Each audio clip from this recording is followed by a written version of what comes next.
evening, wrestling fans, and welcome to the Wrestle Talk Podcast. For the next 2 hours, we will bring you the latest pro wrestling news, in-depth analysis of all your favorite promotions from across the globe, and much, much more. We will also bring you exclusive interviews with the greatest professional wrestling personalities on the local, national, and international levels. If you want to follow the Wrestle Talk Podcast, check us out online at www.wrestletalkpodcast.com. You can also follow us on Facebook, Twitter, YouTube, and Instagram. And now, it's time for the reigning, defending, undisputed leader in pro wrestling podcast, the Wrestle Talk Podcast.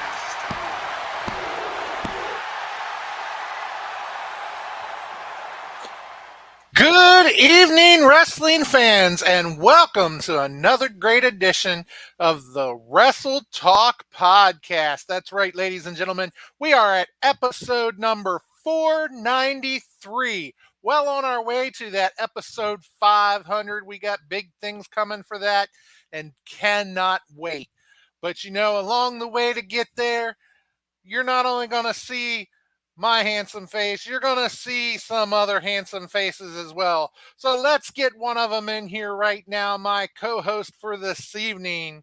He is the one and only, the Hall of Famer, Luke Skywalker Roberts. Hardcore Hoss, I got to tell you right now, we're 493. We're 7 episodes away. Make it a point to check us out on social media because we're going to have in the next couple weeks some big announcements regarding episode 500. And I'm going to tell you right now, ladies and gentlemen, we had a meeting today. Hardcore Hoss and I got to sit down and talk a little bit about episode 500 with all the bells and whistles, everything behind the scenes. And I'm going to tell you right now, it's already had another huge piece of news that's come down the road. I can't get into too much more. You got to follow us on social media. We're going to have updates all the way up to episode 500, but I'm going to tell you right now, it's going to be very, very important. And Hardcore Hoss, I'm going to tell you right now, as I'm sitting here, I want to give a shout out to all of our great friends in the Midwest. Of course, I have to have my Cubs cup of water here because it is just outrageously hot here in the St. Louis area. I had the opportunity today to walk out of the office, and I'm not kidding. I felt like I ran into a brick wall, Hoss, and it's going to be that way all week from my understanding. I don't know how it is out in your part of the country, but right now in the Midwest, there's only 3 letters to go with it, and that is H-O-T, hot. Yes, definitely. You know, I believe it was, I think, in the 90s here today. But, you know, and allow me to apologize if here lately you may have heard some background noise or something here in my studios. You know, where my studio is, I actually do not have air conditioning. So, I actually bought a portable air conditioner and then have a couple fans going, and it's still about 84 degrees in here right now with all that. So that's the noise you hear in the background. If you hear it, I don't know if you do or not, but so I apologize if you do. But yeah, so but you know, it's not going to stop us. The heat ain't going to stop us. We're just going to make it even hotter as we sit here and hashtag Let's Talk Wrestling. That's right, ladies and gentlemen. Well, Hardcore Hoss, I'm going to tell you right now, and I'm just going to level with the Wrestle Talk Podcast family. Anybody who's had any kind of dealings with our guests tonight know how much they can they're on a whole nother level. And I'm going to tell you right now, I had to have conversation with them today. And I was given a pre-created, almost a pre-recorded statement to introduce them. I don't have the luxury of kind of being off the cuff a little bit and kind of winging it at times, kind of letting the English language go as it needs to. I have a pre-written statement to introduce tonight's guest, and I'm going to tell you right now, our broadcast colleague, Big Sexy Chris Rodell. And I'm not going to say what you're saying, Don, because of the fact that they may, when I'm behind a commentary table, they may come and make some inappropriate comments towards myself. But when it comes down to it, these two guys have gotten so full of themselves in the eyes of some that Big Sexy Chris Rodell has openly said that he will not join us here. Like, he was requested for the introduction, much like a Michael Buffer. And Chris has openly said that the commentary that our guests have tonight is so far out of the realm that he won't be, he'll be checking in from time to time. But he can't be in the same place with the brand new CHWA Tag Team Champions, the Junkies for Fame. And I'm going to tell you right now, I'm looking forward to tonight. I'm not like our broadcast colleague. I'm not like my broadcast colleague at CHWA. I'm not like the Maestro. I'm not like the Night Owl. I'm not like Nightmare Jones. I'm not like any of them. Tonight, I will be 100% objective. And I'm going to tell you, I'm really looking forward to tonight's interview. But you know something, Hardcore Hoss? We first need to give a couple shout outs. Number one, we're going to give a shout out to all the great viewers of the Wrestle Talk podcast who turn in each and every Tuesday night here on all the great forms of social media. And again, hashtag WTP, hashtag Let's Talk Wrestling. Share it with your friends, share it with your family, share it with wrestling fans all across the world, because we keep bringing the best in professional wrestling each and every week. And Hardcore Hoss, I know for a fact that you know, just like I do, that if it weren't for our great sponsors, we would not be doing what we need to do right here on the Wrestle Talk podcast on a weekly basis. So what we're going to do right now is we're going to go ahead and thank all of those great sponsors who help make the Wrestle Talk podcast the experience that it is each and every week. Hardcore Hoss, I'm going to throw it back to you. Promotional consideration paid for by the following.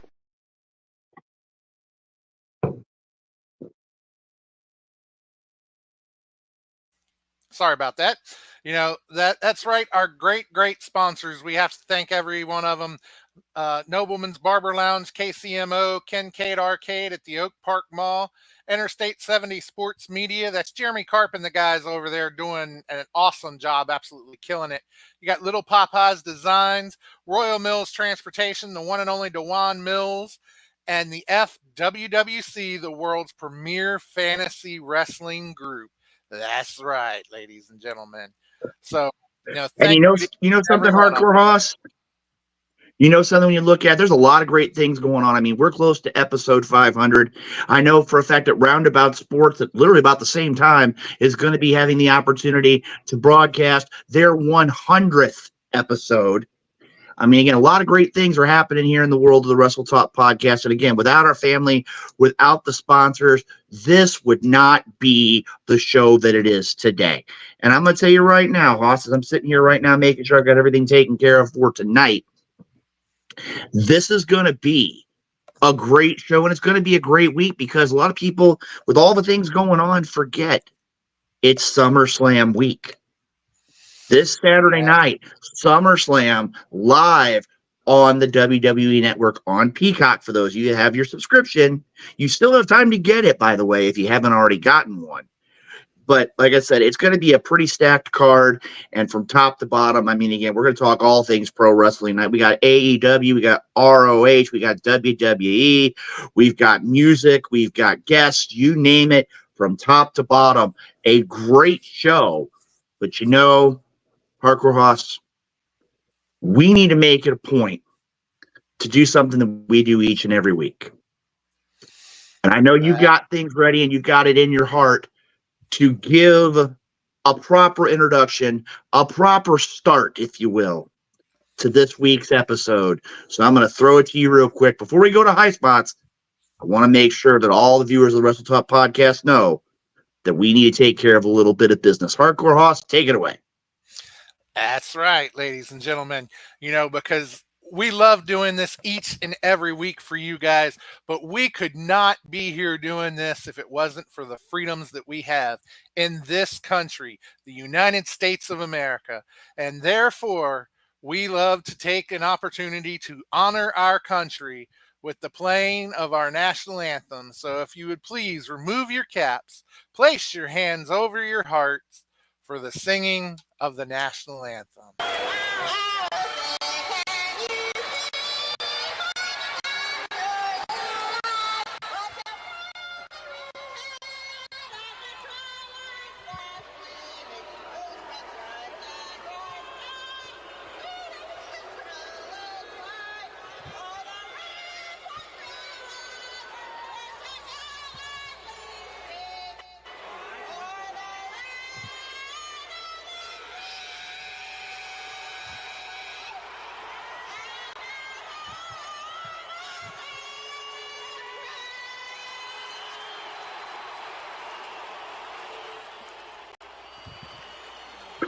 All right, ladies and gentlemen, again, the wonderful rendition of the national anthem by the one and only Roseanne Barr.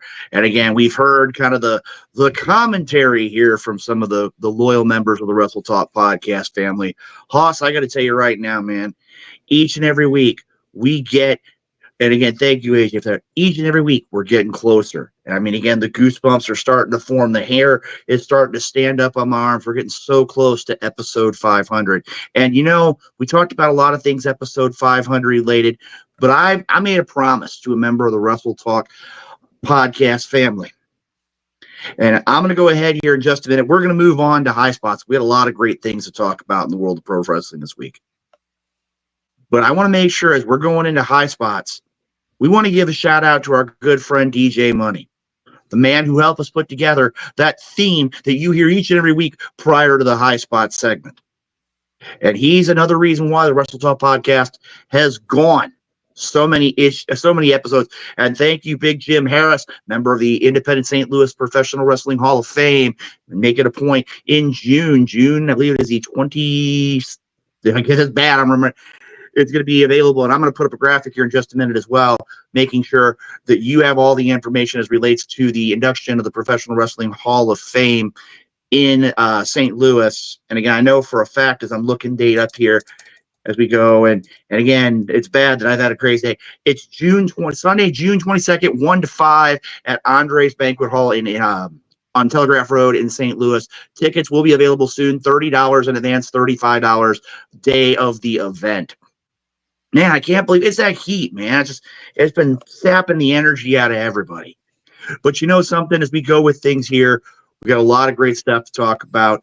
And a matter of fact, we're going to go ahead and we're going to hit the music for the high spot segment. And at the end of the high spot segment, I'm going to go ahead here and I'm going to make sure I give a little bit of information. So if you'd be so kind, Hardcore Hoss, let's go ahead and hit the intro music for the high spot segment right here this week on the Wrestle Talk podcast.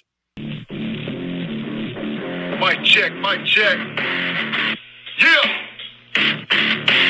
All right. Wrestle Talk podcast. DJ Money. Yeah. Let's go.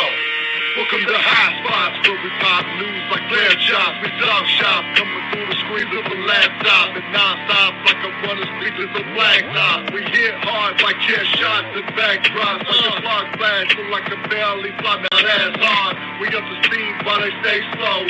Wrestle Talk podcast, now they know we about to start the show.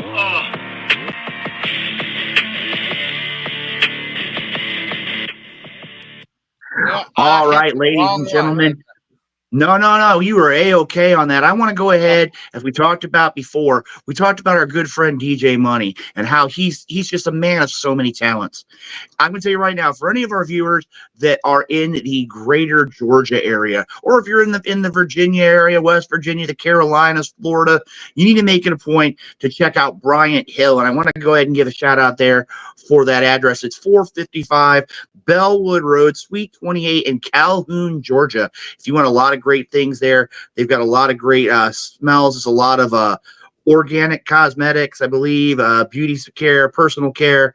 I know that DJ Money's there pretty regularly. But again, if you make it a point to head on out to Bryant Hill in Calhoun, Georgia, you'd be helping another member of the Wrestle Talk podcast family. Shout out to DJ Money as he is yet again expanding his world, expanding the world of business, and again, a loyal member of the Wrestle Talk podcast family. So, Definitely. you know what it is now, Hoss? It's time, and I'm thankful. I'm thankful because you're here. I don't have Carp. I don't have Rodell. I don't even have the Night Owl, who tends to make sure that randomizer doesn't necessarily go in my favor. But tonight we're going to go ahead here. We got the randomizer ready to go. Let's go ahead. And again, if you have comments, if you have thoughts about our questions on the randomizer, make it a point to put them in the chat. We'll make it a point to try to get some of them up here on the broadcast so we can kind of use that for discussion. So Hardcore Hoss, let's hit the randomizer and get our first High Spots question up this evening. All right, let's see how this thing goes. It may lag a little bit, but we'll get through it, I'm sure.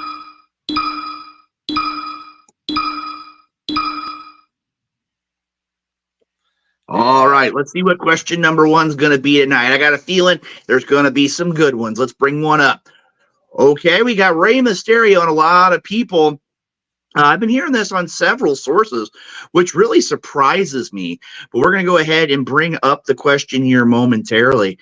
It says here, according to reports, the band POD was never paid for Rey Mysterio's music. What are your thoughts? Now, I'm a level with you. I made it a point to kind of root through some stories. And again, you know me, I've been around wrestling a long time. I love facts and figures and history and such. But from my understanding, they recorded that particular piece of music for him back in the Ruthless Aggression era, back, I believe it was 01, 02, something like that. So that means that in what they're saying, 22 or so years, actually, it's a little less than that. I think it was one of the WrestleMania, right before one of the WrestleManias, he started coming out to it. But that means WWE was not necessarily giving compensation from what I've been reading, and I don't see the WWE doing something like that. Not especially for a band the size and skill of a POD. I saw that, and I brought it up in our meeting, and I'm going to tell you, Hoss, Wade, yourself, Maestro, you were all three shaking your heads and saying, this can't be true. And I was kind of looking at it, but to me, it just kind of, I think it's a little bit much of a stretch to say that they were never paid or compensated for their time and effort. What are your thoughts, Hoss?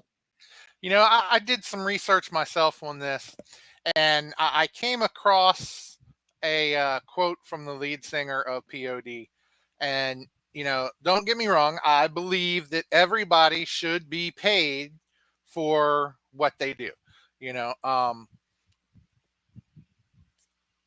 So the quote that I saw actually had him saying something about when it comes to people like WWE, you've got this grand stage with all these eyes, and they'll tell you, let us use your music and it'll give you more exposure. And I tend to believe that may be what happened in this case. It may be one of these things that they said, hey, record this song for us, let us use it, and it gets you more exposure, gives the fans exposure to you, gives your music the exposure, and the compensation would come in the form of downloads from your music outlets, or buying their albums, or stuff of that nature.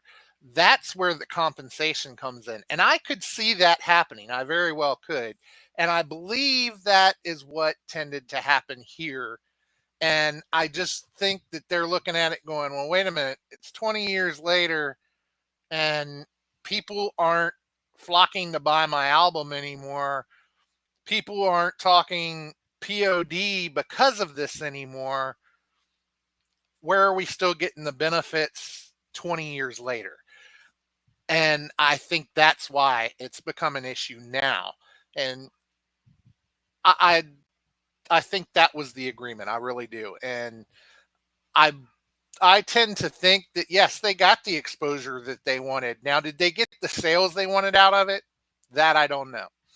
But a lot of people got exposed to POD and their music, and that's the chance you take. I mean, just like if WWE was to come to us and say, "Hey, I saw where you discussed this, and we'd like to use a clip of that," and it would give your show a little more exposure, and but then we do it and we don't get more likes out of it. We don't get more views out of it. That's the risk we take. So, where yes, I believe they should get paid for what they do. Um, to kind of quote the Bible, it actually says a labor is worthy of its hire. So, in other words, you should get paid for what you do. Um, I think they made the agreement and they're just not happy with the agreement that they made anymore. So I think that's where the issue comes in. And Yeah. I don't think it's as big a deal as what they're making it out to be. Well, Hoss, I mean, again, I know it sounds crazy, but a lot of people look out for their bottom line. And I mean, again, one of the things that kind of stands out to me is when you have an opportunity to perform one of your songs at a WrestleMania, which I believe at the time was what, 20, 30,000 people, having the opportunity to perform your song and present your music and your talents to such a large audience that may not necessarily be POD fans. I mean, again, when you see all these different musical acts that want to be a part of WrestleMania, I mean, I go back looking in the old days. You get guys like Ray Charles, Aretha Franklin, Willie Nelson, John Legend, Kid Rock. I mean, I go on and on and on.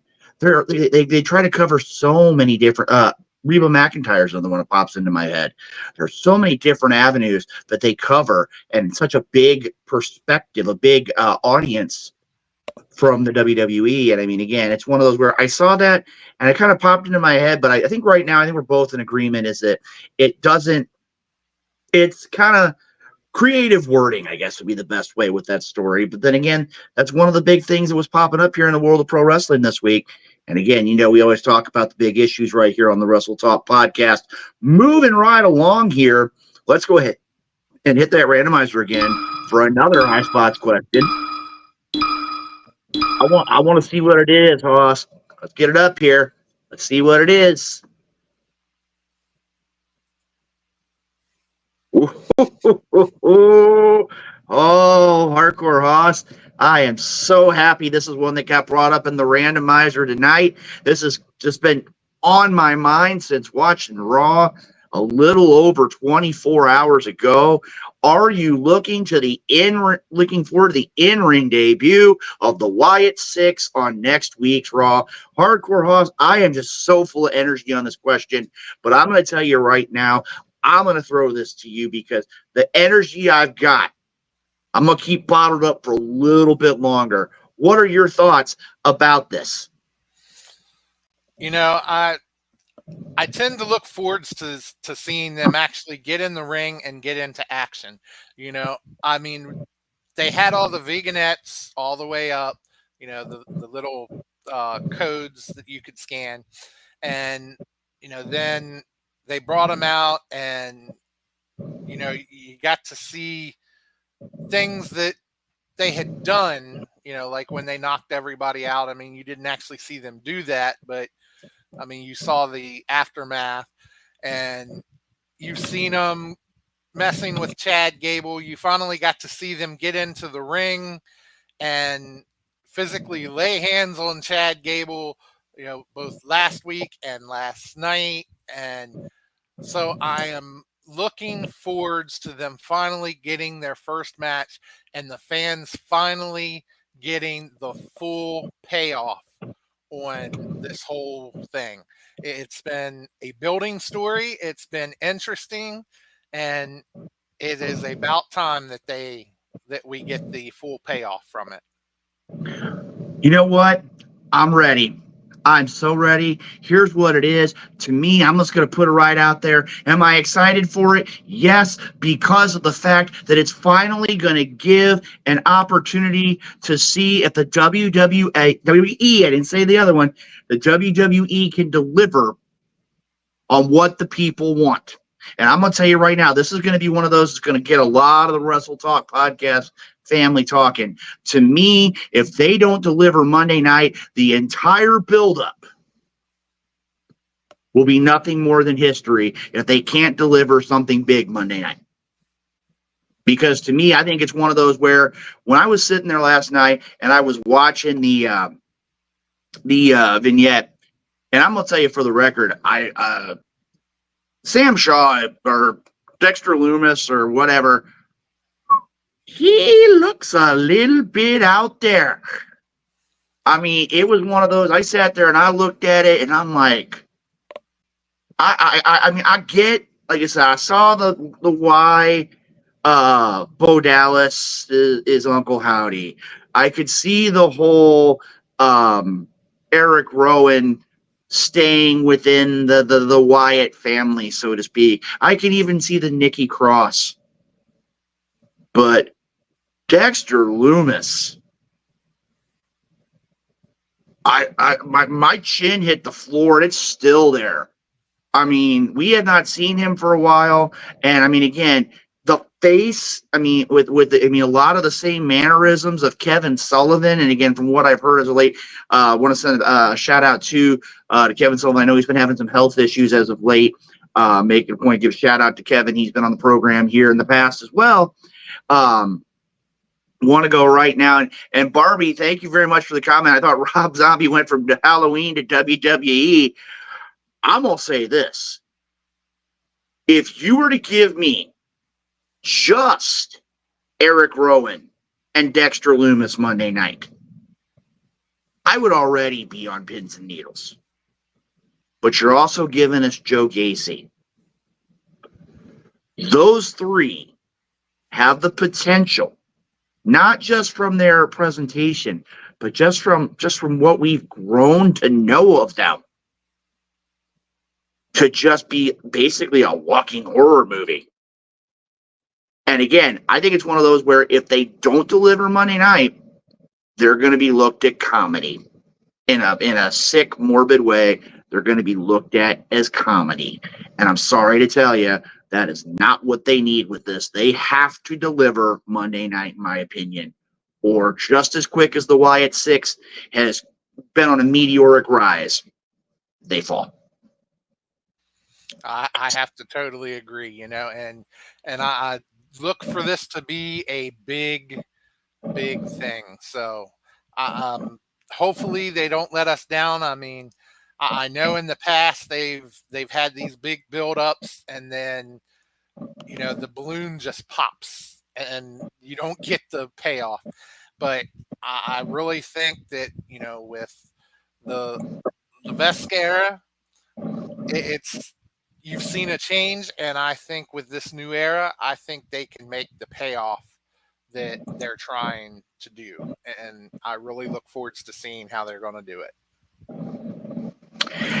I said, all we're going to know is time's going to tell, and it's one of those when you sit down and you look at it. I mean, again, it's going to be, a lot of people say the Monday after Raw or the Monday after Mania is a big to-do. I think that tomorrow night, or not tomorrow night, man, I am so, this coming Monday night, when it comes to Raw after SummerSlam, we're going to see if the Wyatt Six are going to be what we've all expected them to be. So at this point, let's go ahead. Let's fire up the randomizer again. We've had some great comments here.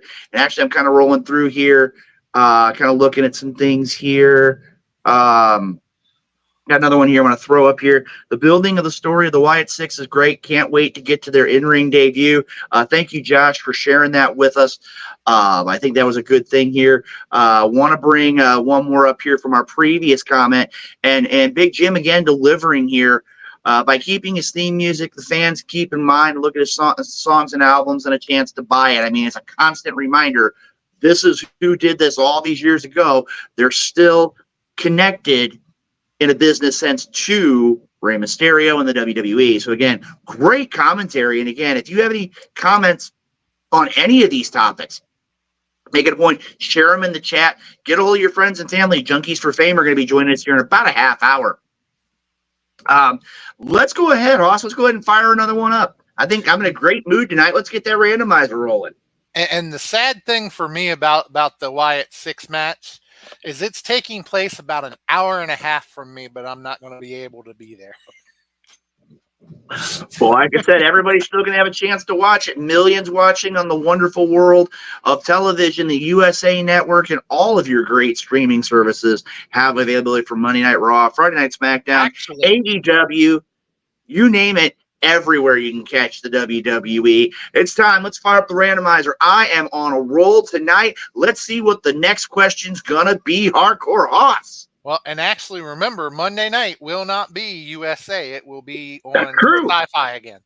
So, and again, that's one of those where, does that fit, though? Exactly. Wyatt 6, Sci-Fi? It just so fits. Again, it goes back to Barbie's comment earlier on. Great opportunity here. Let's go ahead and fire it up now. Another question. We are on a roll tonight here.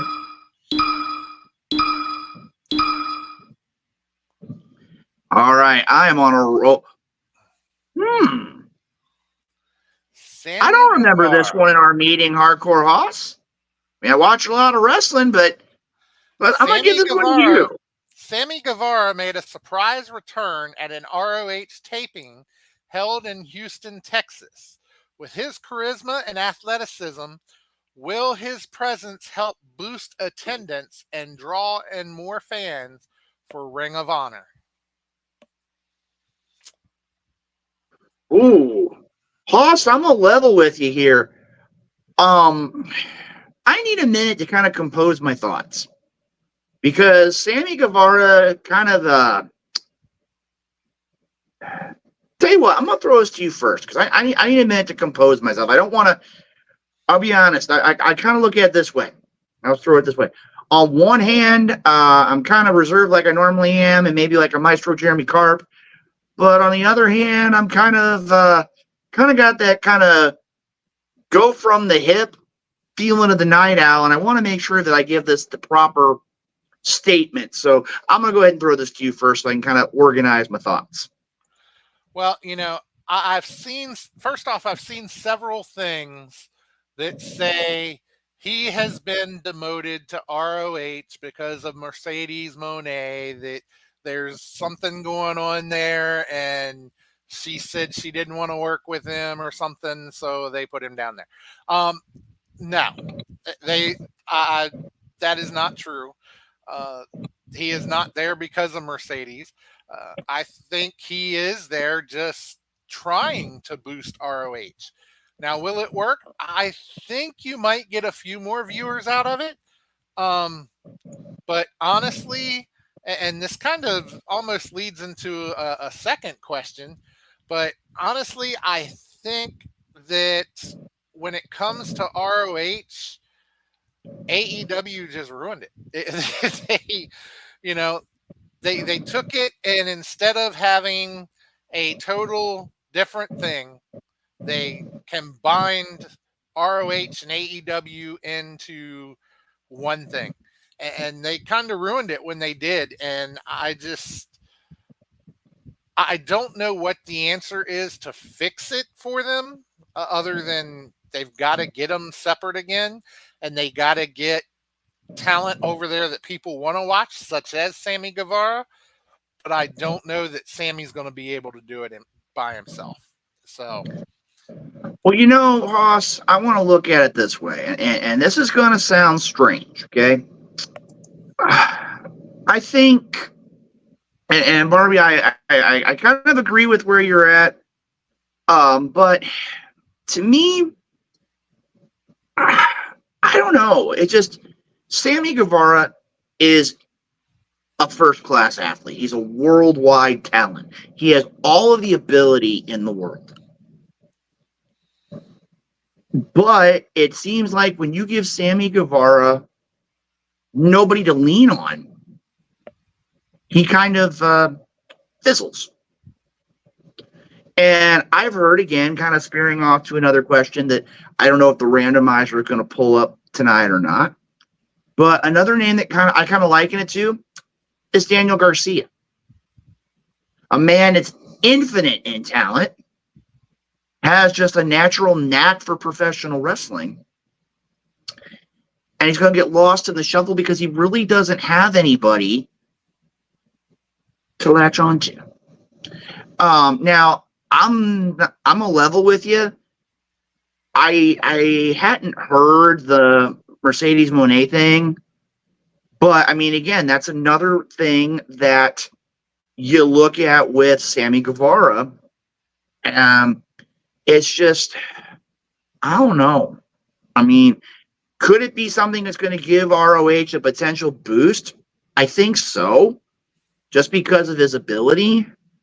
But I really, truly hope that it's something a month, 2 months, 3 months, 6 months down the road, that it's not like, oh, we have Sammy Guevara. Woohoo. We have Daniel Garcia. Woohoo. I am just hoping that's not the case. And you know something, Hardcore Hoss? I know that it's here, and we're going to kind of break a little bit on here for just a minute. I want to go ahead, and you mentioned it earlier, and I don't think we need to hit the randomizer on this one, but I think we need to go ahead here. And you talked about it's kind of being a kind of a weird 2-part question here. Let's go ahead here and throw up the other question.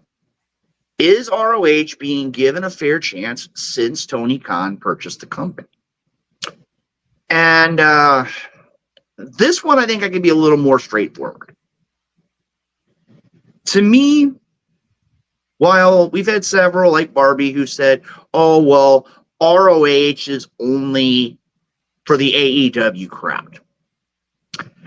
I'm actually going to go in the other direction and say I think that Tony Khan is doing a fairly good job with ROH. And you had made a comment earlier on about how ROH needed that reboot when they were purchased by Tony Khan. But a lot of people have been so, what's the word I'm looking for here? So intent on the idea that that you can fix things in a matter of seconds, and within a couple of weeks, everything's back to where it was before. I don't think Tony Khan's doing that. I think he's being very gradual. He's trying to keep things as close to the way it was as possible. But I do agree with the idea that when it comes down to it, they got to do something soon. Or it's going to be exactly as Barbie said. It's going to be AEW light. And I mean, I know from what I had seen, Kerry Silken has even weighed in on this in the past as well. To me, I think it's one of those where he's had enough time to kind of figure things out, but now he's got to step up and do something about it. I mean, I'll be honest. I think I could agree with Barbie 100% here. He doesn't do something, I would say, by next year's Mania. I really think ROH is going to be nothing more than an afterthought. And it's sad because it sounds crazy, but ROH was supposed to be designed to be an alternative to the WWE, much like AEW was. And I'm going to tell you right now, if not, it's finally going to be the point of no return for AEW, for ROH and AEW, if they don't do something soon. Boss, your thoughts? Yeah, it's like I said just a little bit ago. When he bought it, to me, he just once he started bringing the ROH people onto AEW shows, you started seeing the ROH champions on the AEW shows, and you just started seeing people go back and forth, back and forth. It that to me just ruins it. You've taken ROH and just made it a separate show, if you will. And it needs to be more like its own brand. It's just like NXT. You may see some crossover between SmackDown, Raw, and NXT, but for the most part, you have your NXT superstars, and they stay on NXT. And other than those few crossovers and when they actually get elevated to the main roster, NXT feels like its own brand almost. And that's what they need with ROH. And I think that was the intent with ROH. But they just went about it all wrong. And they have watered it down to the point that it's just another AEW show, and it's not getting the viewership that they want. And I don't see it lasting at the rate that it's going. I really don't. Ross, I got an example here, and I want to see your thoughts, because you brought up something that really makes a lot of sense. You look at the idea of having the ROH heavyweight champion, the ROH tag team champions. You saw at the most recent Battle of the Belt. Shout out to the Von Erich boys and Dustin Rhodes for becoming the ROH World Six-Man Tag Team Champions. But when you sit there and look at it, I mean, again, would you want to make that comparison?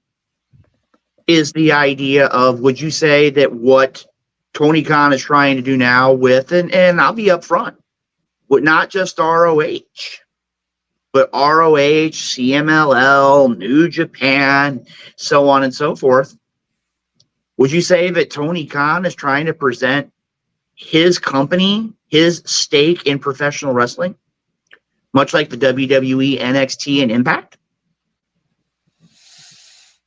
I mean, yeah, like I say, to me, it should just be like NXT, where, they bring the people in and let them work their way up to the AEW roster. That would work. And it's sad for me because I actually liked ROH.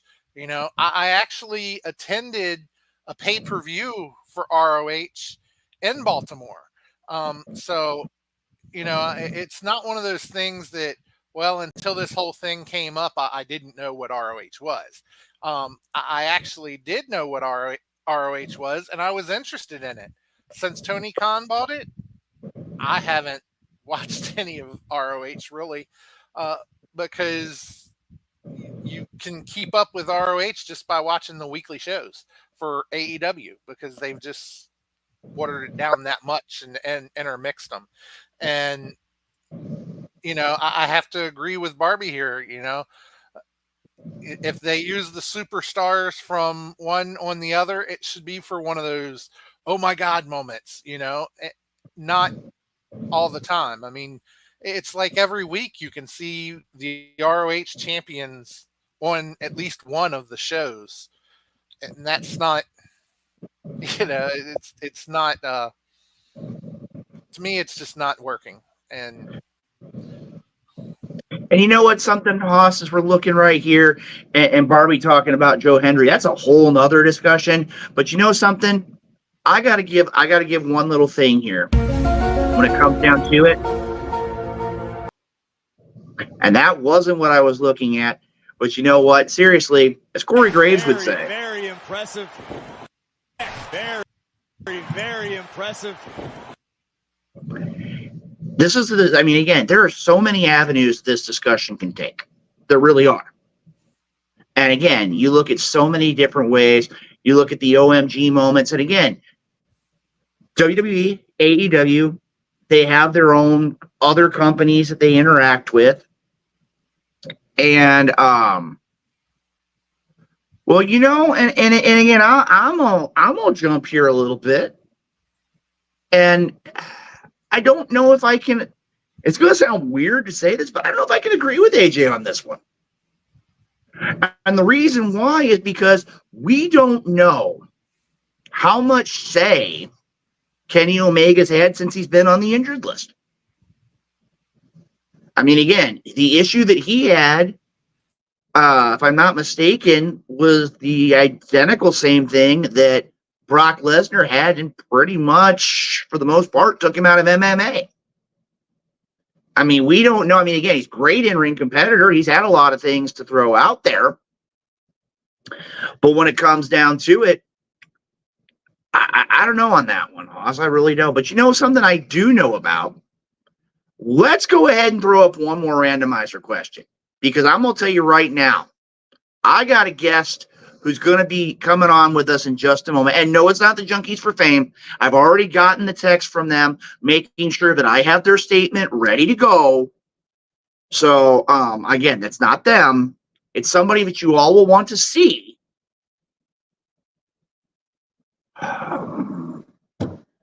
I already have my headaches tonight with the Junkies, and now I've got the snitch here. I thought we were perfectly cool. He even acknowledged me going into the Hall of Fame. That's it. That's what it is. He's here because he wants to support a Hall of Famer. That's what it is. Now, I digress. Let's go ahead and throw one more randomizer question up here.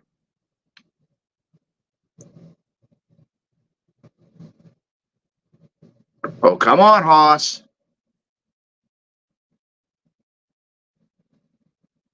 Hoss. We see you, but we don't hear you. Sorry about that. I was just saying though, I can't agree with you on that because the snitch is a future Hall of Famer himself. So you know I'm gonna say this right now. He belongs to be there, and so I'm gonna tell you this right now, and I'm just gonna throw this one out there real quick. He's starting to get in to some pretty rarefied air. He's going to get to a point real soon that he's going to be rivaling the Adrian Snitches in the Dynamo Pro history books.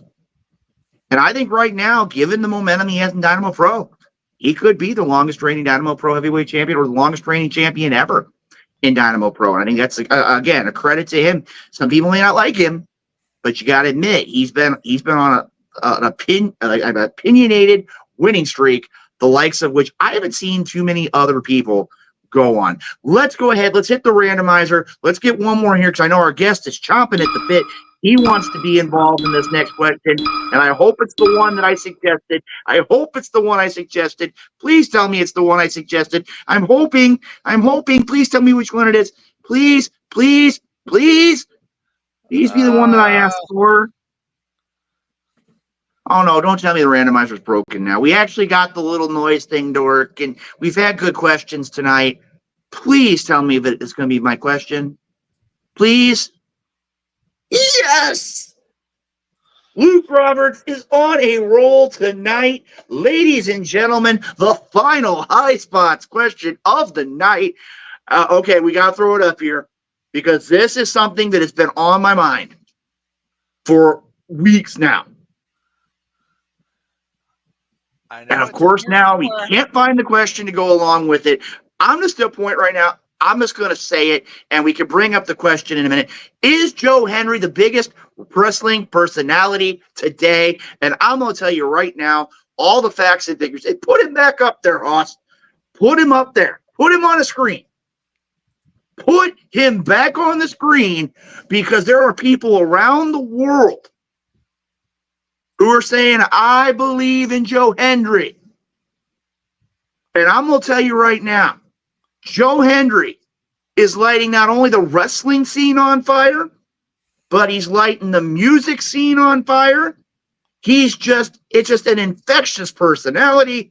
And to me, I got to say, if Joe Hendry is not the biggest wrestling personality, I would really like to see somebody who would rival just how quickly Joe Hendry has kind of taken the world and turned it on its ear. And you know something, Hoss, before we bring you in for it, because I know you want to think about it, I want to make sure that you believe in Joe Hendry. I know this guy right here has his opinions on Joe Hendry, and we're going to give him a formal introduction in a minute, because he's here a lot of the times on the Wrestle Talk podcast. He's a very familiar face of the Wrestle Talk podcast. But I want to go ahead and bring in a man and get his thoughts. So, ladies and gentlemen, the first of two introductions tonight for the one, the only, our broadcast colleague, our friend, our confidant, the man with a wealth of knowledge and a great intellect to boot, the one and only Big Daddy P, joining us here tonight in the High Spot segment. Big Daddy P, are you there?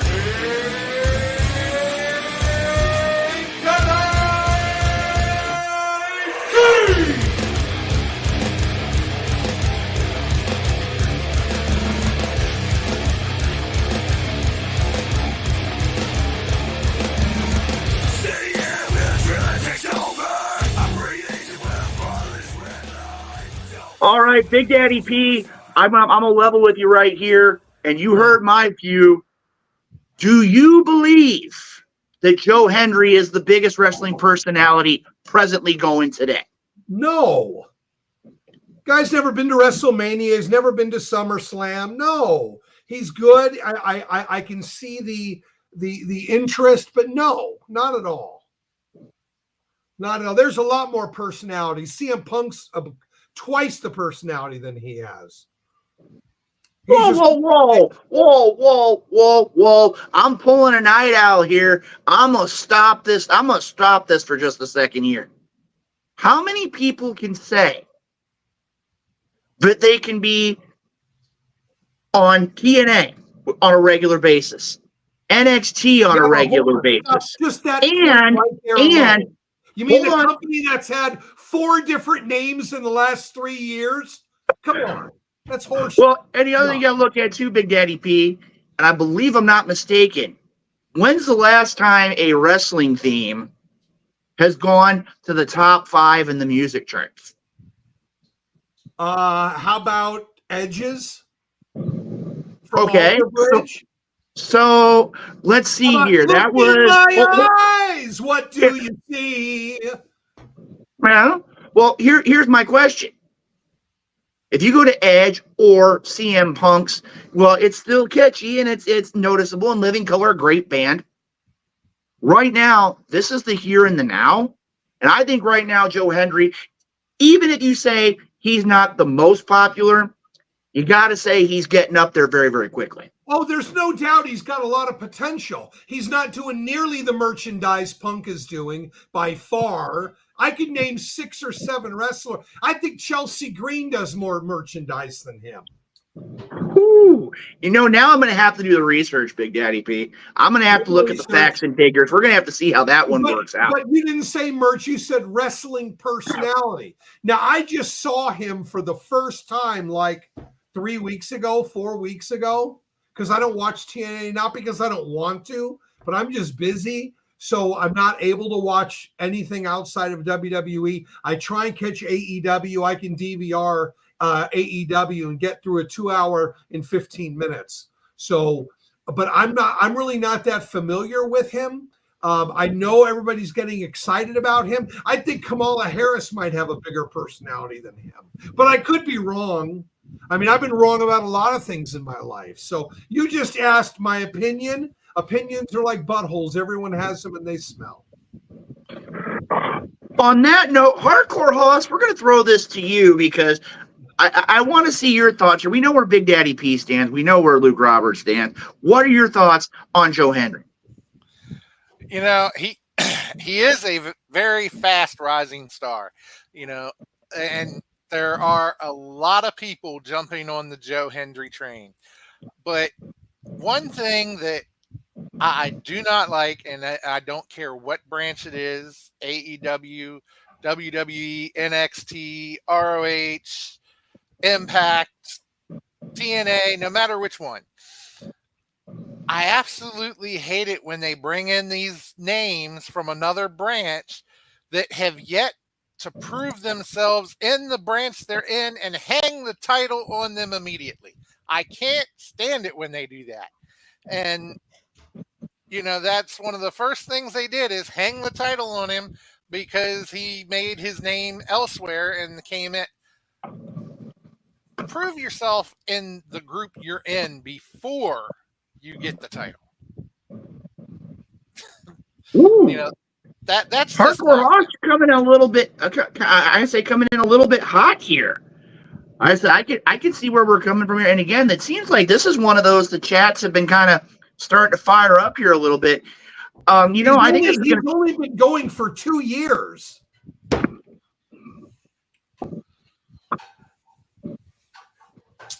I don't know, man. I'm looking at his.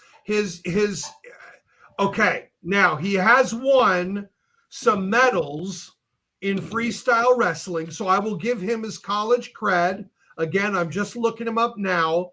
Insane Championship Wrestling 2013 to 2019.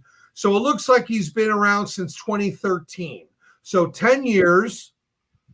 Again, I'm teachable, right? So he's got a master's degree in business and marketing. So if he's got his master's and he's not number one, that's a problem. Well, you look at it this way, Big Daddy, and we're going to go back and just kind of look at the data. This is almost like we're going back to the Wrestle Madness here. I mean, champion in DDT, a champion in Impact, champion in ICW. Here's one that's I think it's going to shock a lot of people here, is the idea that in the 2023 PWI Top 500, the PWI 500, he was ranked 84th. And I want to go back and look and see what the PWI. Who's number one? Give me the top 5. In 23? Let me see if I can pull that up here. Okay, hold on a second here. PWI 2023. They said the top 5 were number 5, El Hijo del Vikingo. 4 was Gunther. 3 was John Moxley. 2 was Roman Reigns. And 1 was Seth Rollins. Wow. Okay. Seth Rollins, a perfect example. I mean, who dresses like Seth Rollins? He's got a big personality. First of all, if I would have known I was going to answer this, I probably would have paid more attention to his matches in NXT. But because I didn't know who he was, I just thought he was another new booty crossing over. Even my booking partner loves him. So again, but it takes more than that to get me excited. So, well, you know something, Big Daddy P, that's one of the things that we feel very fortunate for, is the idea where you tell it how it is. Well, it's just hey, that's one of the things we've come to grow to love with you here on this program. And before we get too much farther along here, and hopefully I can get my technology on my end here to cooperate, because I'm having some wonderful rain issues here in the greater St. Louis area. Dude, my internet was down most of today, and I wasn't sure if I was going to be able to get on. So I felt bad after promising I was coming. Well, we'll give you an idea right now. I want to go ahead and give a shout out. As we know, last Saturday at CHWA, had an opportunity to acknowledge the life of the late Jeffrey Hyde. And again, just wanted to share on behalf of the Wrestle Talk podcast family here. And Hoss, I don't know. I know that my connections are starting to kind of cut in and out here. And I apologize to the family. I'm hopefully going to this won't be a long-term deal here. But can you go ahead and bring up that information? If anybody would like to help the Hyde family, it's right here on the bottom of the screen. There is a GoFundMe account. I believe right now they're I want to say somewhere a little over $1,100 to help out the family of Jeffrey Hyde. I know, matter of fact, I spoke with the family a little over a week ago, or a little under a week ago, was last Wednesday. last Wednesday and last Friday, I got to sit down and talk with the family, and they're very thankful for the help that they've received thus far, but it's not an easy road. They're starting to now encounter some things they weren't expecting. And again, if you have the opportunity to help out, again, there's a lot of people in the St. Louis community, and I'm going to kind of break a little bit here. I know that JSO and Dallas Stevens are going to be joining us here in a few minutes. I know that Jeffrey Hyde was a name that they were familiar with. I know we're going to be talking about that a little bit here later on in the program. But like I said, if you have an opportunity, go to the GoFundMe. We're going to try to keep that on our social media too, to help out this family. I mean, again, it was a real tragic loss, and if you can do anything to help them out, it would be very much appreciated. Now we've got everything taken care of here. Big Daddy P, I want to ask you, as we get into the dog days of summer, as they say, I've been able to tell lately a lot of people have been struggling. A lot of people have been having difficulty taking care of things and keeping up on stuff and keeping healthy and keeping things going. And I just want to ask you, do you have any advice or suggestions as we get into this? A lot of people say tough time of the year of how they can keep themselves going. Yeah. Remain teachable. God has not gone on vacation. He's not forgotten about us. Food is up like $1,000 a month for everybody. Utilities are up. Rent is going up. Everything is going up, but income ain't going up. So there's a lot of fear. There's a lot of worry. There's a lot of concern. Okay. I share it. I am struggling as well. I've been behind for over a year and a half, but God continues to strengthen me. Okay. And he's faithful, and he's faithful all over the world. There are problems all over the world. So you're not alone. But I know my snippet of truth tonight is to remain teachable. For an example, I need to go do more research on Joe Hendry because I need to be teachable, right? I can't practice what I'm not willing to preach. Fortunately, you gave me a real quick, give me your opinion. I gave you what I knew. But again, if I wasn't teachable, right? I mean, I could be missing out on something that I really might enjoy. I want to share a scripture with you. Proverbs 15:32 says, he who neglects discipline despises himself, but he who listens to reproof acquires understanding. There is not a doubt in my mind that many people don't care what God thinks. They don't give him a hearing. They don't send their problems to him because they think he's too busy or he doesn't care. But let me tell you, he does care. And if you're struggling now, don't go to man because man ain't going to be able to help you. Go to the one who created man because he knows. I'm telling you, just this morning, man, a little bit of depression jumped in. I got some bills due, things due that aren't being taken care of. I was stressing out a little bit. And of course, you know, Mrs. Hartman, she's so sweet.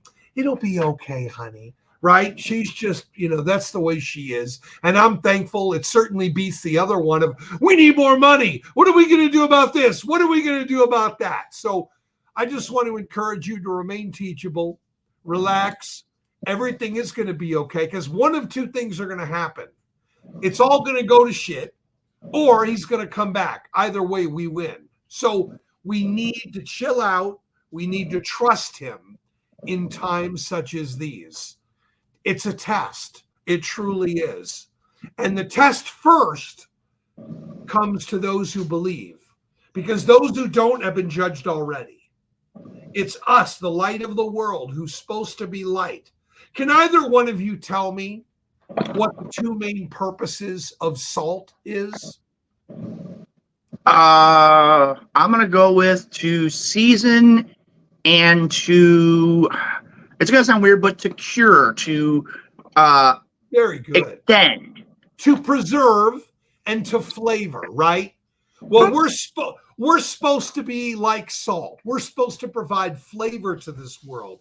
And how we can do that is just by what you're saying. And that's to encourage people.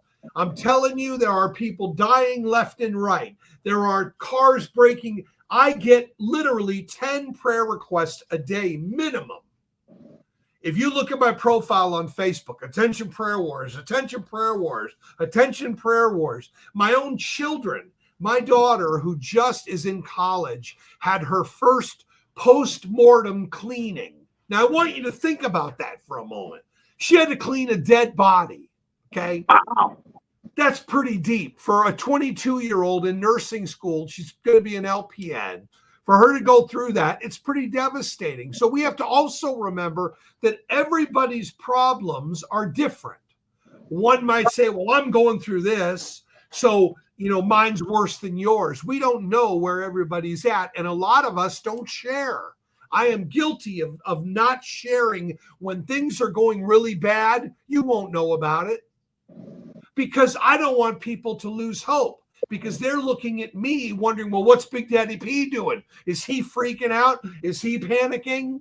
So I have to constantly put myself in check, especially during all this time with these hearings about the assassination attempt on Trump and the lack of information and the bull crap coming from Secret Service. But we're not going to go there because that's frustrating me more than anything because there's lies upon lies upon lies. You watch the media. Lies upon lies upon lies. It's outright BS. And the problem is they think we believe it. And we don't. And those that do believe it, well, they're fooled already. So I just know that I appreciate the opportunity that I get to encourage, especially in times such as this. I'm thankful that I was able to get off work and get here so that I could come on because I knew that this message, again, it had to minister to me today first. It's got to hit me before I can go and share it with somebody else because, the scripture that says faith without works is dead. Here's what people don't know. The word faith has 4 different meanings. Pistis, okay? It means for salvation, but it also means biblical truth. So faith without works is dead means biblical truth without application is useless. If a man is without food and you have it, you don't give it, what good is it? So we can have all the Bible knowledge in the world, but if we're not applying it, it's useless. So I want to encourage you tonight that if you're a Christian, if you're struggling, just remember, God is not on vacation. And he's ready to hear from you. So don't be prideful. Don't think you can handle it, because if you can handle it, you wouldn't be feeling the way that you are now. That's why we go through that, don't we, Haas? Isn't that true? It definitely is true. And let me tell you, Big Daddy, I actually, we have a thing at my church, and you talk about putting your faith in the Lord and trusting in him. And nothing can be further, it's right on, because just like today, we have a thing at my church where on Tuesday mornings, we give out free coffee to anybody who wants to drive in our parking lot.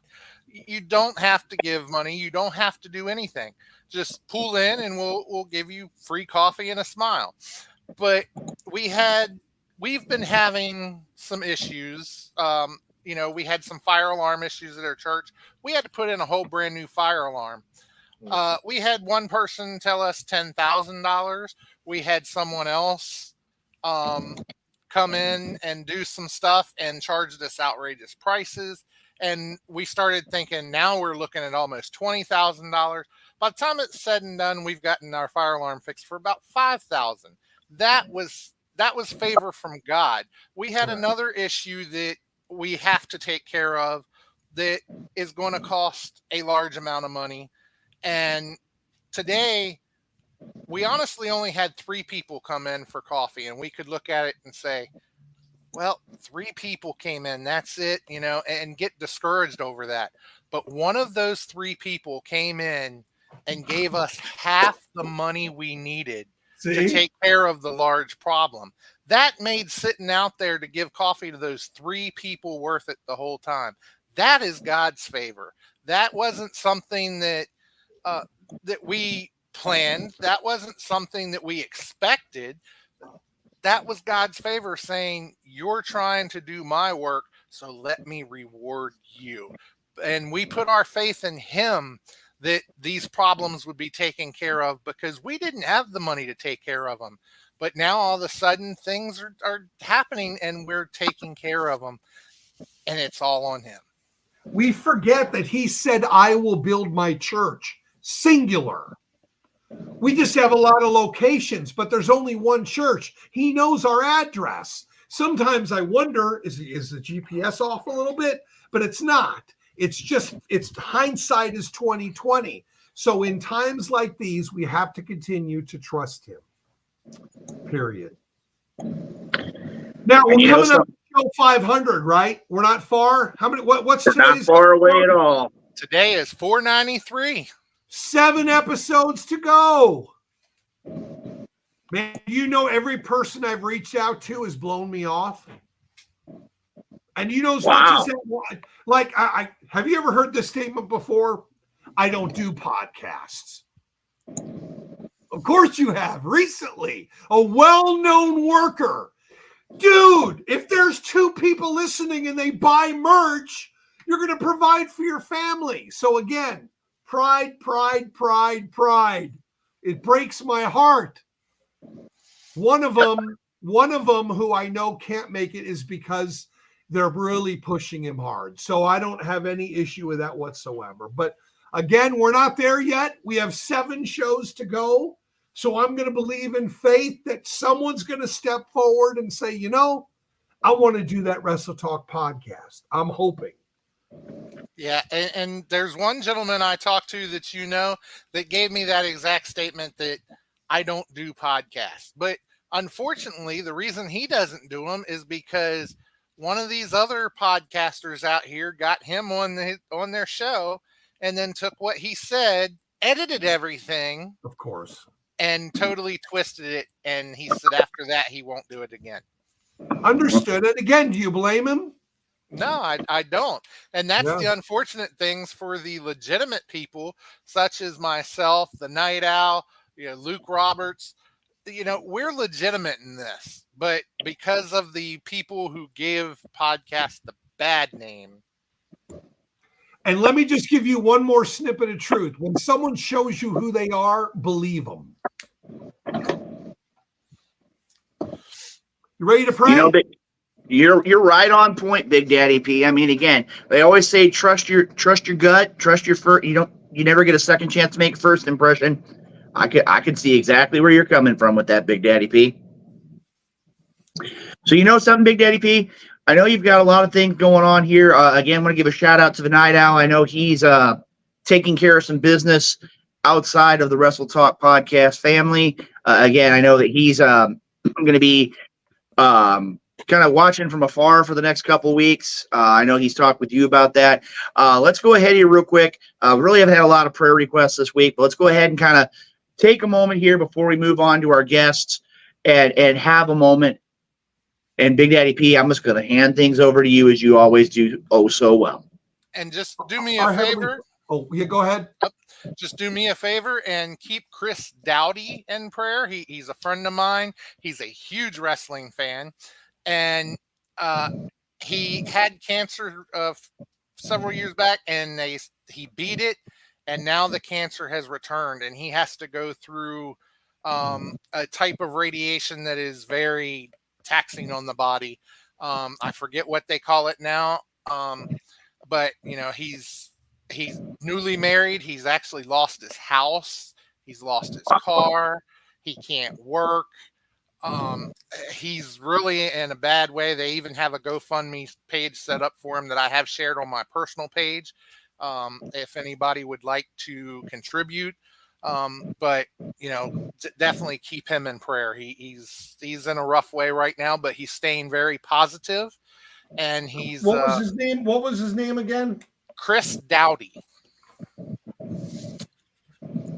And who was the other one who there was a GoFundMe for? Jeffrey Hyde. Thank you. There's so many requests, man. It's so hard to keep up. The good news is I know the Lord knows, so you know how it is. Mm-hmm. Any others? I don't think so, Big Daddy P. Like I said, we got to keep out for the night out. I know there's one unspoken at the request of the individual, but I mean that's I think all we've had this week. So I think we've covered everybody. Hardcore Hoss, do you have any other ones we had this week? I think that one's it right now. All righty, Big Daddy P, the floor is yours.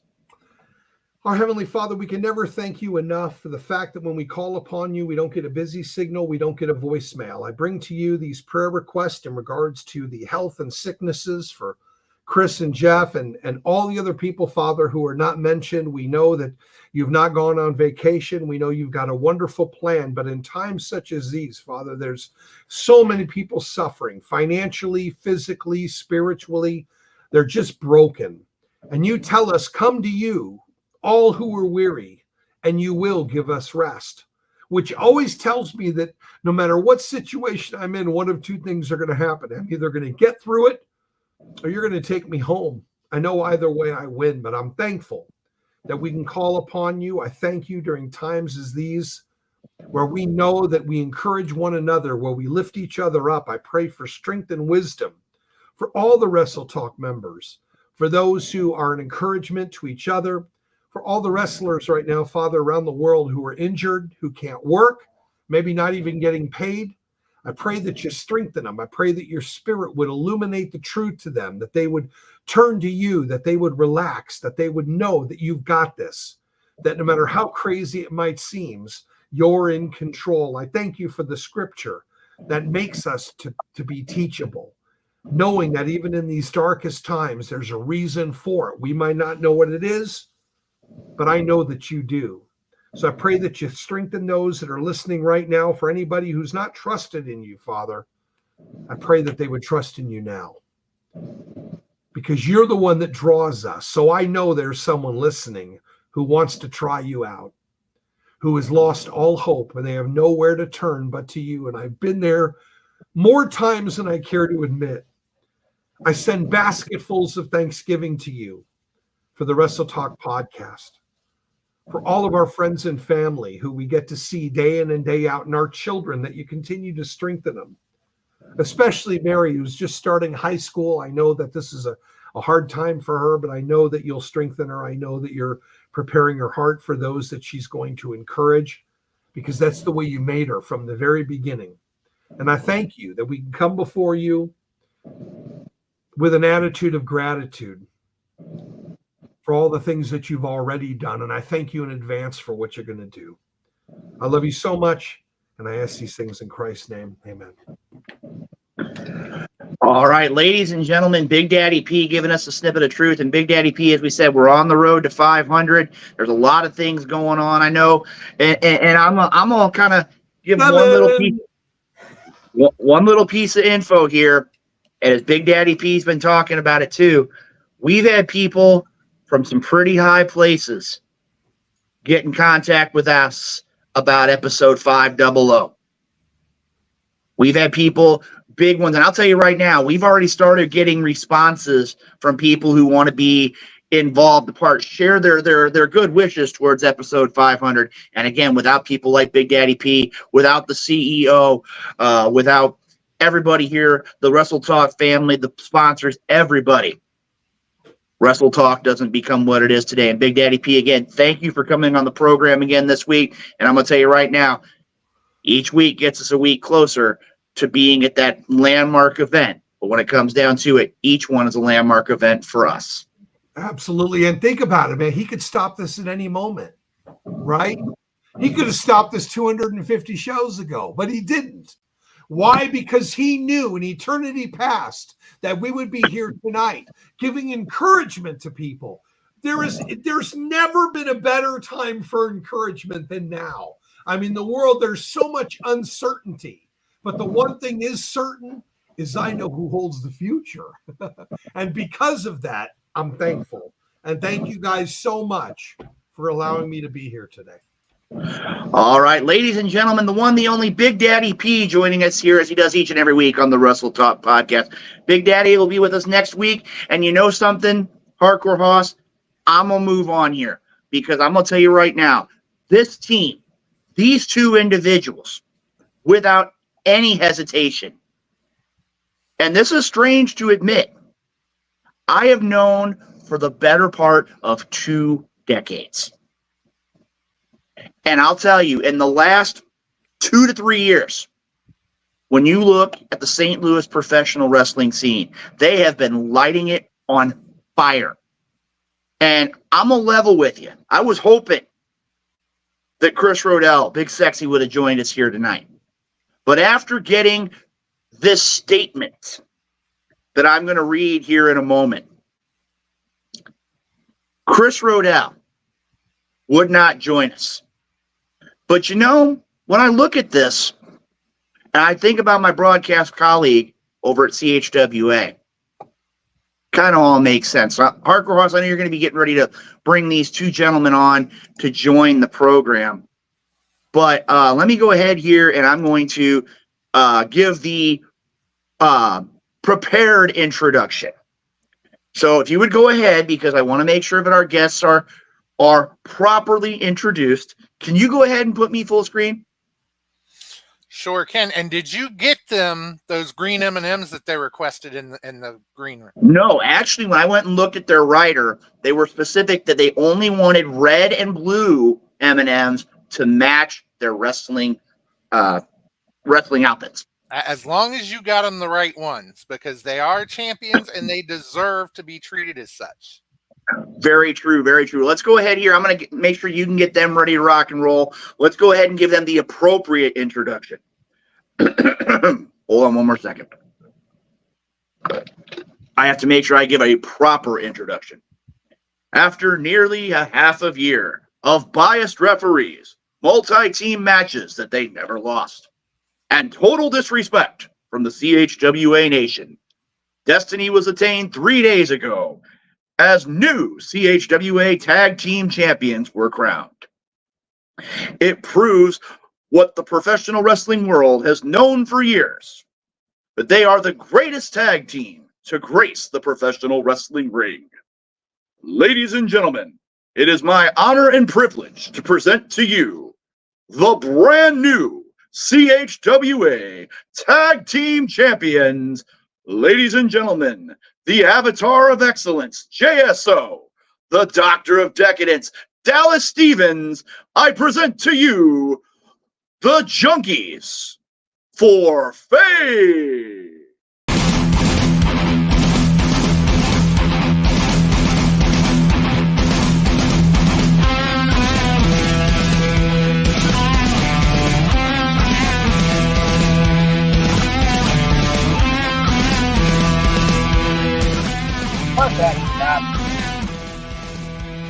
All right, ladies and gentlemen, the first thing I have to do is, gentlemen, I have to apologize to you. The wonderful folks of the Wrestle Talk Podcast media department could not get the appropriate introduction music. They were scrambling to make sure your red and blue M&Ms were taken care of. They made sure that, Dallas, you had your Perrier. They made sure that JSO had his Evian water, and it was chilled. I think you would agree with me, JSO. It was chilled to the right temperature. Am I correct? You're all right. Okay, we're good there. So now, gentlemen, as I said earlier on in the program, we're going to have an opportunity to talk about the team, as we just said, who became the CHWA Tag Team Champions this past Saturday night. But I do want to go ahead, and I don't want to bring down this episode, because this is an opportunity to celebrate the accomplishments of the Junkies for Fame. But I have to ask you, you both had the opportunity to be in the ring with Jeffrey Hyde. I know you were at the event. We paid our respects to him this past weekend. And I just want to go ahead and take a second here and get your thoughts on the impact that Jeffrey Hyde had on professional wrestling, and if he had any impact on your career. I'm going to go ahead and start with the good doctor here. Do you have anything you want to share about Jeffrey Hyde?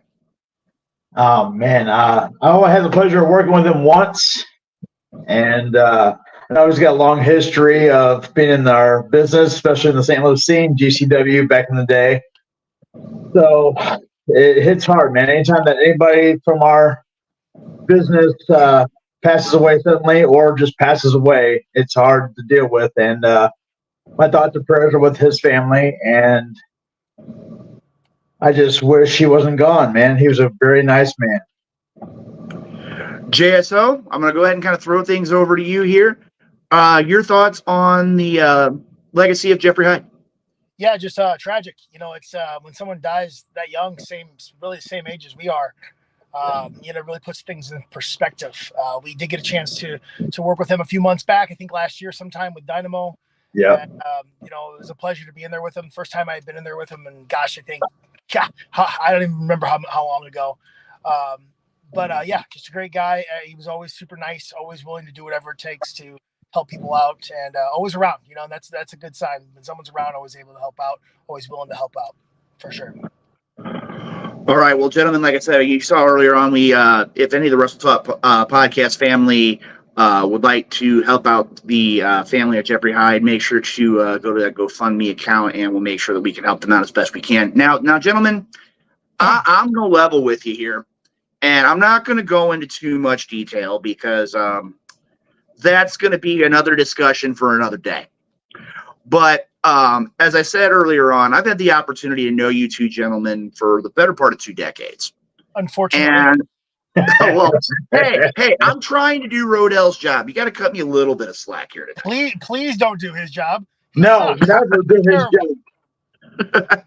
Okay, I'm going to take it your word, gentlemen. But my first question is, I know that you guys have known each other for many, many years. And the first question is, I'm not going to go with the why'd you get into wrestling or things like that. I'm going to ask you this. Tag teams are a unique thing in professional wrestling. And my question to you is, what convinced the two of you to become a tag team? You want to take that, JSO? Sure. Yeah, I mean, it was a natural progression. You know, the doctor here has been my best friend since we were 17, 18 years old. I'm 40. He's closing on that real fast here coming up.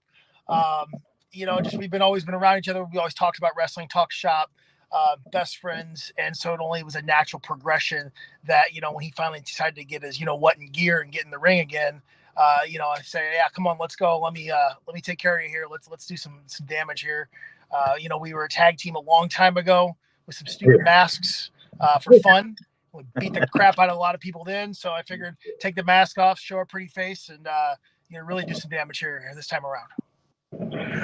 Well, gentlemen, I'm going to tell you right now, I wasn't going to go that far, but I mean, when you sit down and you look at it, I mean, these two men in the last 3 years, and I had an opportunity, actually, I've been on record in saying that if you're going to look at the best team in the St. Louis professional wrestling scene, I'm a level with you there. To me, I look at it from the perspective of I would love to see the matchup between the Junkies for Fame and the Professionals. I think those two teams right there, if you're looking at two of the best teams in the St. Louis area, I think those two teams would more than deliver. And again, that shows that, I mean, in the last 3 years, former MMWA tag team champions, you guys have consistently been, I don't want to say causing trouble, because you've been doing what the wrestling business is about. You're going out there trying to get W's and put monies in your pocket and belts around your waist and things along the line.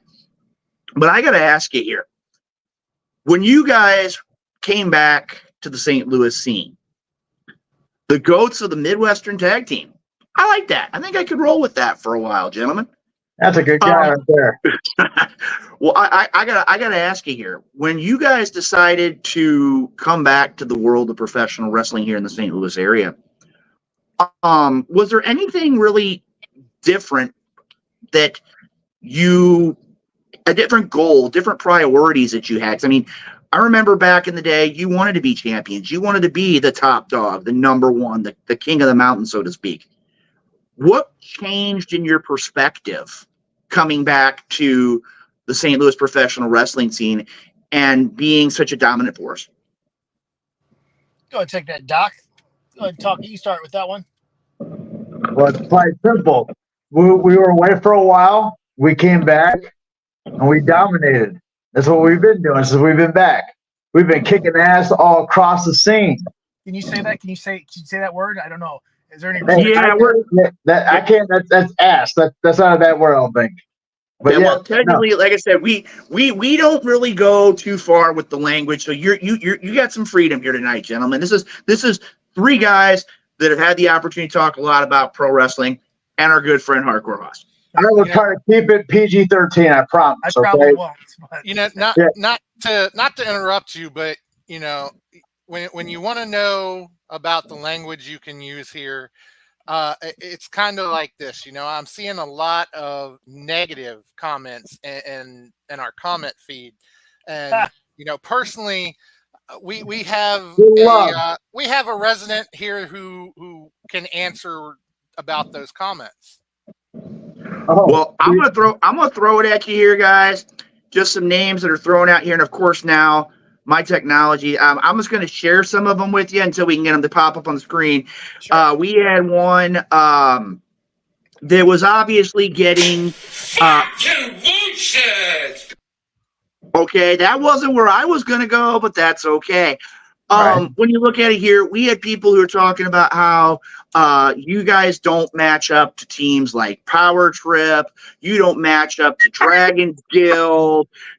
We've got some here. Let's see. We got some other comments that are here. Just in case, just so you know, beat Power Trip, beat Dragon's Guild. Yeah, I mean, beat the Posthumans. We beat them all. Who else you want to bring? There's been actual matches where we've already beaten them. So that's true. Check your That's history true. books there, you bunch of idiots.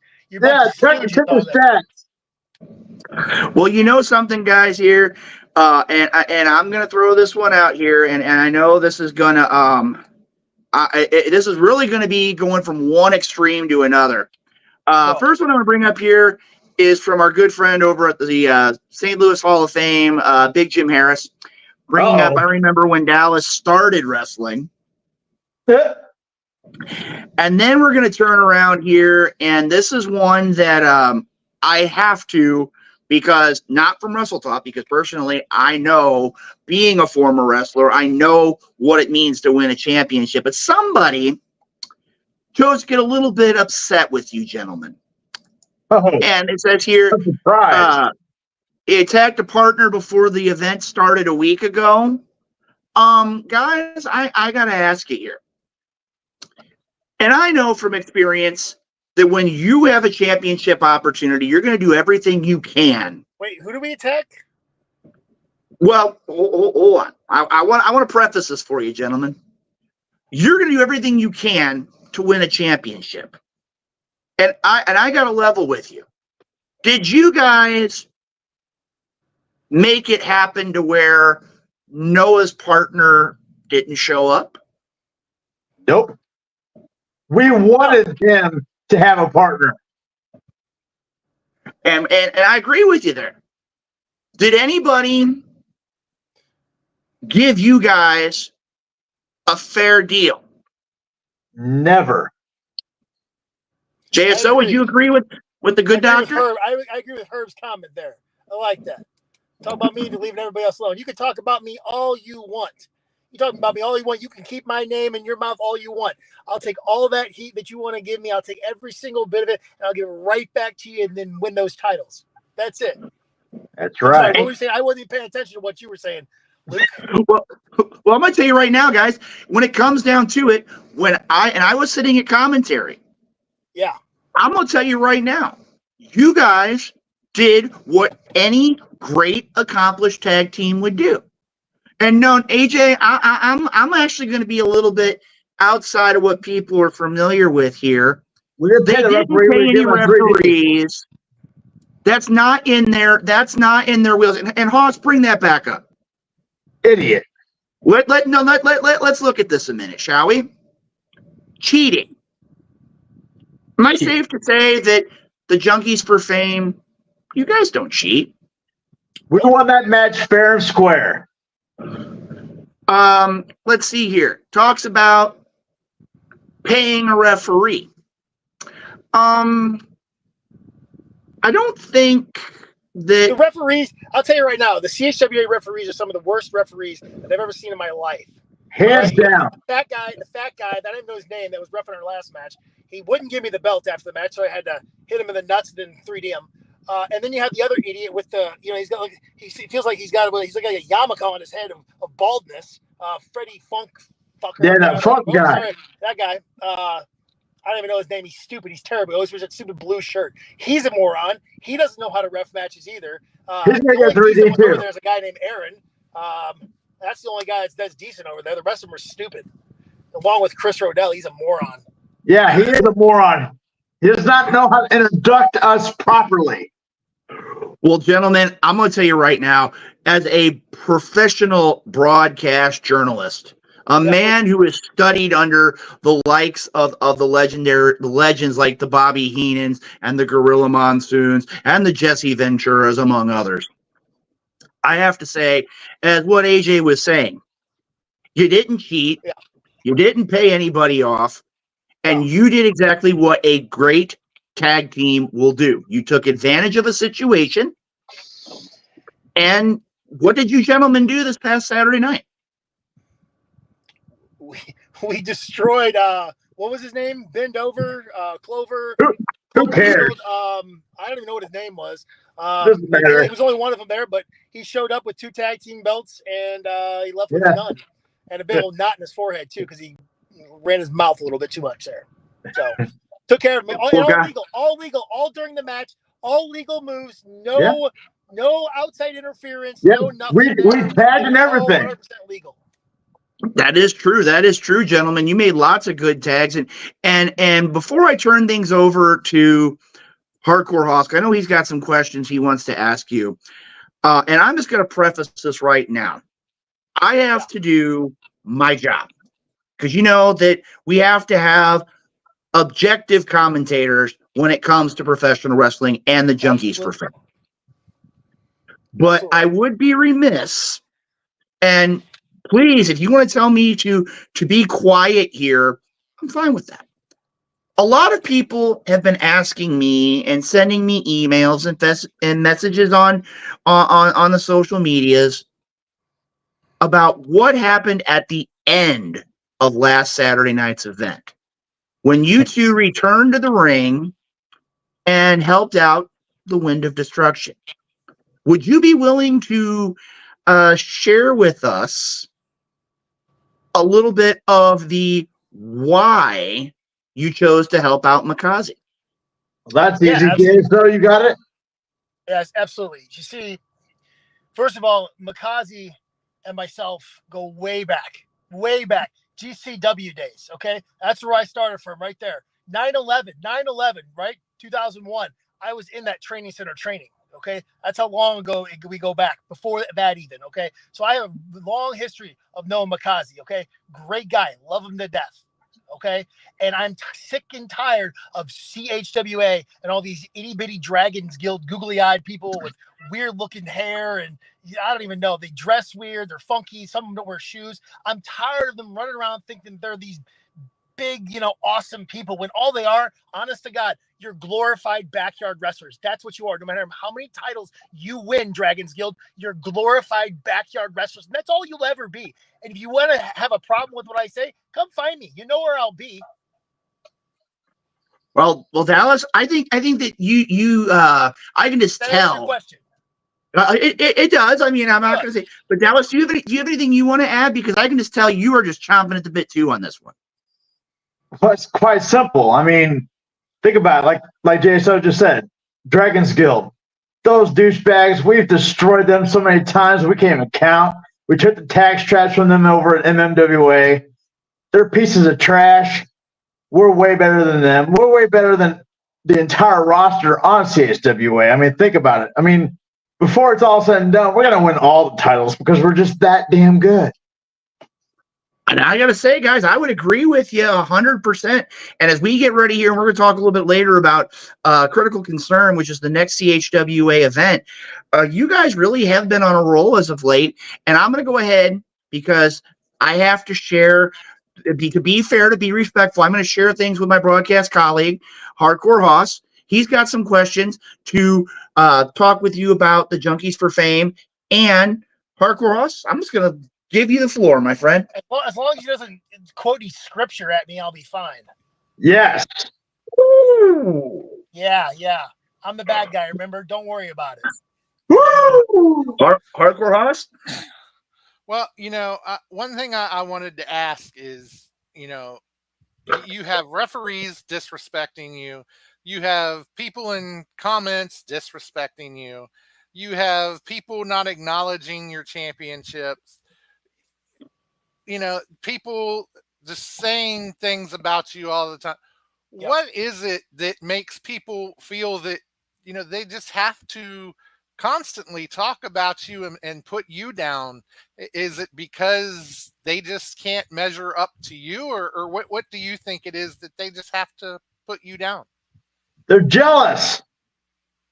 Yeah, it really comes down to this. Professional wrestling is making an impact wherever you go.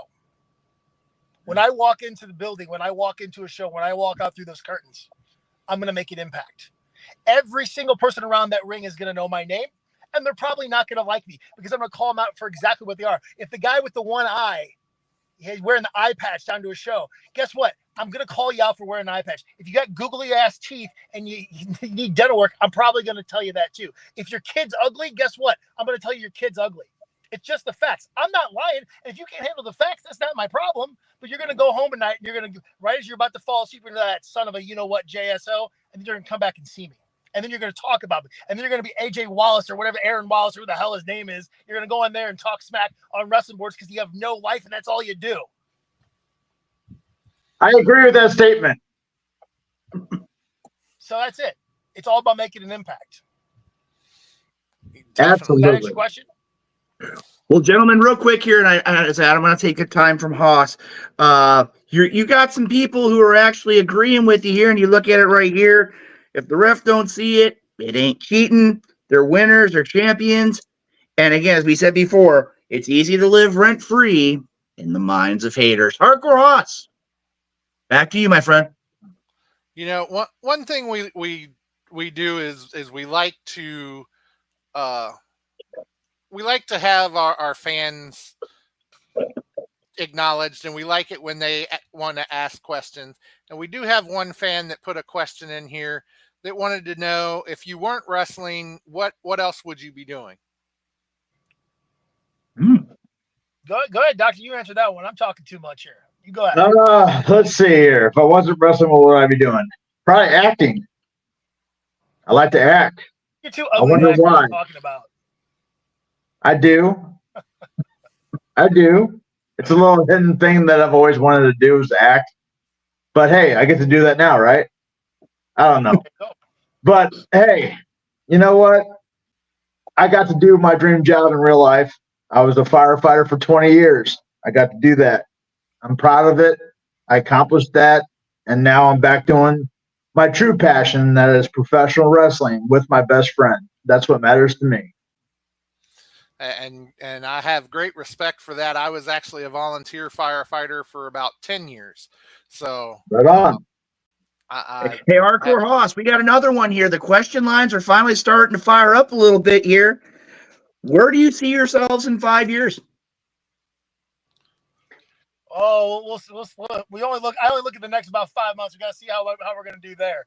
I got a number one contender match on August 10th down at MMWA for the heavyweight championship in the main event against Damian Cortez, and should be easy work there. But if all works right there, I'll be back in Slammer's face come September, and we'll see how that goes. And that could change the whole direction of where I'm going here in the next 5 months, 5 years. But I'm not going anywhere. That's for damn sure. I'm going to be walking out through those curtains for a very, very long time. Dallas, your thoughts? I agree with him. I'm right there with him. I'm going to be doing a whole lot of damage myself because he has Damian. I have P.T. Beckham August 10th. See, that's the other thing that's great. That's the other thing that's great. We're a great team. We function as a team. Mm-hmm. That doesn't mean we can't go off and do our singles matches and have just as much success in that avenue as well, right? See, no matter what happens, whenever I go to the ring, I leave everything out there and I leave an impact wherever I go. Dallas is right by my side. I always need a good manager, and when he comes up, I'm right out there with him. I mean, come on now. You can't go wrong when you have two people that work together. You're absolutely right. And you almost completely annihilated him what was it, 2 months ago? But apparently he says he wants more, so I'm going to finish the job August 10th. Yeah. Well, gentlemen, one thing, and I got to tell you, you guys are in high demand all across the Midwest. There's a lot of great tag teams that want to sign up and wrestle against you. But I'm on good authority. And this one, and again, I'm not trying to start a fight because that's not how Luke Roberts does business. Yeah. Okay. Yeah. No. I'm just leveling with you, gentlemen. I heard through the grapevine, as you said before, Dallas. I heard that P.T. Beckham might have been in the greater Edwardsville area this past Saturday night, and I just got to ask you this question: how did it feel knowing you got a match with him on August 10th? How did it feel to win that championship and then kind of, I almost want to say rub it in his face that you have championship gold right now? If I'm not mistaken, I don't think Mr. Beckham has any gold right now. Am I correct with that? He just lost his. Yeah, that's true. He did. Well, first of How does all, that make you feel with you being the one in the champion's position right now, the one that's got the notoriety, the fame, the glory, all the money coming in? How does that make you feel? Oh, see, and that's the thing, because like JSO and I think we both were in unison because I believe he did it right before I did. We looked right at him, we blew him a kiss, said, "See you later, buddy," because your ass is ours. Here's the reality of the situation. 2 months ago at MMWA, I gave PT Beckham a pile driver on a steel chair. Beautiful. 1, 2, 3 in the middle of the ring. And then he didn't show up the next month because I'm pretty sure he couldn't remember where to go. So Then when he shows up here at CHWA, wrong place, not where he's supposed to be. There he is, front row. I'm pretty sure about 12 beers deep, not really knowing where he's at still. So maybe if he shows up to MMWA on August 10th, maybe Dallas will actually get a match with him this time. I don't know. Not my problem this time around. All I know is the guy's a joke. So, well, right now, guys, well, here it is right now, and I'm going to throw it out here. Again, it's been one extreme to the other. Our good friend AJ Wallace talking about banning the pile driver. I don't know if that necessarily is an unbiased opinion when it comes to professional wrestling. And of course, PT is gonna. We're just gonna kind of leave that there. Shut your mouth, Dawn. Nobody's talking to you. Sorry, keep going. Well, gentlemen, and again, I actually talked with Hardcore Hoss about this one. I want to kind of take a little bit of a different turn here a minute. You guys right now are probably one of the hottest tag teams, if not the hottest tag team in the Midwest. Of course. And one of the things I want to do, and the Wrestle Talk podcast is always known for being ahead of the curve, as some would say. What I want to do right now is I want to go ahead, because you are tag team specialists, tag team excellence in the eyes of many. I want to go ahead and look at tag teams from back in the day. Okay. And what I want to do is I just want to take a few minutes here, and considering you guys are tag team specialists, I want to see who your favorite of each of these teams was. Okay. Okay.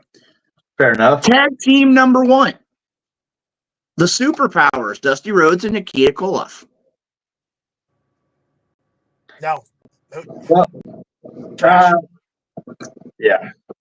Well, I like them. So JSO's more like Attitude Era up. I like the old school. I do like that pairing, but I wouldn't say that they're the best, but I give them a 7 out of 10. Well, I was saying, if you were going to actually have one that you would prefer to, was your, if you would say the favorite of your team, would it be Dusty or Nikita? My favorite out of the team, Dusty all the way. JSO, your thoughts? No, I have no comment. No thoughts on that team. Okay. I just told you. He doesn't know all that. No, I know who they are. I don't care about it. All right. The next one, the Blade Runners. That being ultimately becomes Sting and the Ultimate Warrior. Why are we in the 80s here? Who cares about the 80s teams? I do. You're talking 80s? Hell, I don't even know. I don't care. Wow. It's a different era. Nobody cares about the era. Those guys are all either old and can't move around or they're dead. Nobody cares about them. Nobody's going to compare any current teams, any teams now, hell, from the last 20 years to those teams. Let's go. Up your game here, Wrestle Talk. All right. Okay, Mr. Attitude Era. Money Incorporated, Erwin R. Shyster and the $1 Million Man. That's still 80s, but okay. Definitely $1 Million Man. Are we still doing joke tag teams? Are you comparing this to joke tag teams? Is that what you're doing now? No, I'm not. I think both those men were very accomplished, like yourselves. Oh my God! Why don't you throw in the Road Warriors, or the Hardy Boys, or Edge and Christian? There you go. Okay, well then, if you're going to go that way, Mr. JSO, then we're going to go it this way. How about the Rock and Sock Connection? I mean, they weren't really even a tag team.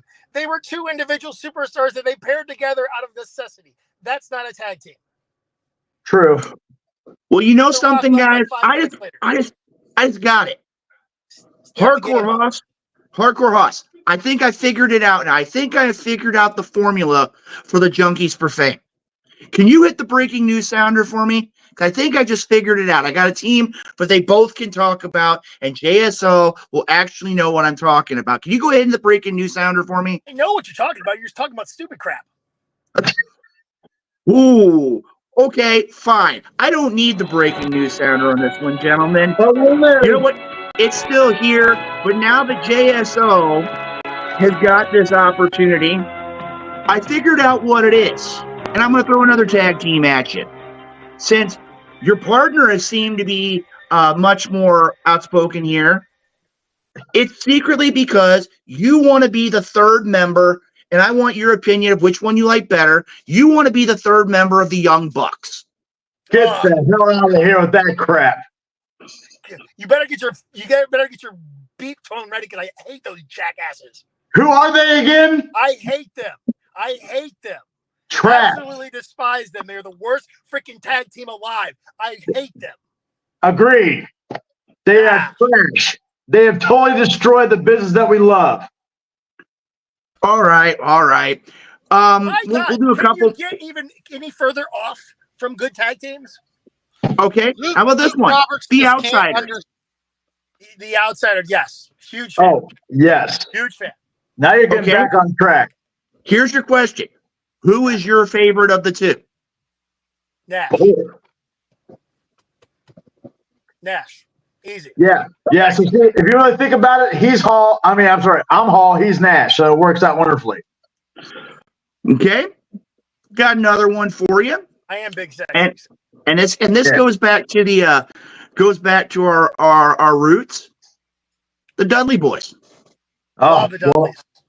Obviously, look at our finish. We pay tribute to them. We call it the Fame Maker, but everybody knows it. It's the 3D, so it's the Fame Maker 3D. Everybody knows it. We pay homage to one of the greatest tag teams of all time, obviously. Yeah, they're honestly number one probably in my book. Yep. 1A, 1B. You probably throw a couple other teams there, but yeah, the Dudleys were ahead of their time. They could do hardcore. I mean, they could talk on the mic. They had the professional wrestling aspect down, but then you also get them in the ring and they could throw together these great matches. And then, of course, against the Hardys and Edge and Christian, those matches, those three teams right there. There's your three teams right there. There you go. So much past in that era, much past teams right there. Pretty much. Okay. Got time for a couple more here. We're going to kind of bounce around here a little bit. The Hart Foundation. A lot of people, and I'm going to tell you, I've heard some discussions in the locker room, and there have been some wrestlers who have compared you two to the Hart Foundation. Well, of course, look at JSO. He's like the hitman. He's the excellence of execution, baby.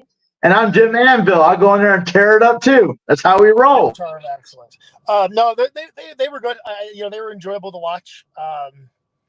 They're very enjoyable to watch. I think, again, they were just in an era where you had a lot of there was only a few teams back then that really could hold weight that weren't kind of joke teams. There were so many joke teams out there back then that the really good ones like them didn't have a super ton of competition night in, night out, or week in and week out there. Other than the Rockers and the Killer Bees, that was about it. Yeah, I mean, True. We could go that route. Another team you just mentioned a few minutes ago, Edge and Christian. Yeah, great team. You know, Who would be your favorite? I'm a of the Christian two, guy. Okay, we well, got Dallas with Christian. I mean, JSO? they both have their pluses and negatives. Obviously, Christian as of late has been doing his best work as a singles person, as a heel. Obviously, that's near and dear to my heart, right? You know, but Edge, of course, has been, you know, his last run or so. He did great, you know, off on his own. I think they, as good of as a team they are, they almost better as individuals. So, Okay, one last tag team, and then we'll move on. As your partner talked about earlier on, the Legion of Doom, the Road Warriors. That Road Warrior pop, man. Think about it. That's historic. Every time they hear that, oh, what a rush, man, that crowd gets hot, no matter if they were bad guys or good guys. They went in, they dominated, they did what they had to do, and they have a lot of championships for it. They were awesome, and I miss them both. yep. My question, gentlemen, is this. If you were going to compare your style to the style of the Road Warriors, which one of them would you be? Oh, geez, I don't even know. They're both big boys. You know? Yeah, that's hard, man. I mean, I'm leaning towards Animal for JSO, but I don't know. Yeah. I mean, Animal was I guess I did say Animal was always my favorite, but then also I like Talk. And That's hard. You know, they're both almost clones of each other. Shit. Yeah. You know? They were both two of the same people. That's what made them so brutal. Yeah. Well, I have one more question here before we move on, and this is kind of going back to the St. Louis scene. Yeah. You've taken on and defeated a lot of great tag teams here. I mean, you can talk about the teams you already talked about. Talk about teams like the Brotherhood, the St. Louis Connection. We could talk about the new team that's kind of starting to get some traction. Some of the new teams in CHWA, like the Revolution, like the team of Switchblade Garrett Shanks and Sean Blaze. Are there any tag teams right now here in the Midwest that could potentially be on the level of the Junkies for Fame? Well, I mean, levels. You know, it's hard to say level. You know, speaking, of course, we are the greatest. But you know, you mentioned earlier the professionals. Great team. Would love to get in the ring and you know and you know get around with those guys. The O'Neill brothers. Those guys, big son up there. You know, but you know, love to play around those guys. The new guys were another one that I've seen recently out there and about. You know, any of these teams. You know, it's really just going up to any of these teams. Anybody that wants to throw a team together, kind of like you know, Blaze or Fire Guy, where the hell his stupid name was. You know, the fat bald guy. You know, it's you know, he can team with a lot of different people. He's teaming with someone in MMWA right now with the 2-2-1. You know, I'm pretty sure. That's what I was saying. Playing Freddie or something like that. I don't know. But you know, any of these teams, I will get in the ring with them. I want to get in the ring with everybody I can. You know, like I said, you know, it's a shame there's unfortunately some restrictions around the area that cause, and this is not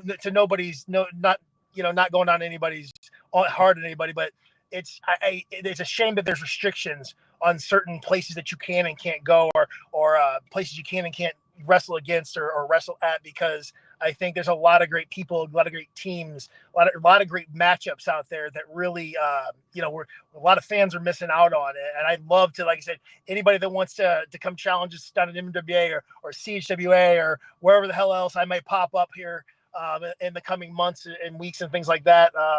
You know, I'd love to see any matchup, any good matchup, any athletic matchup.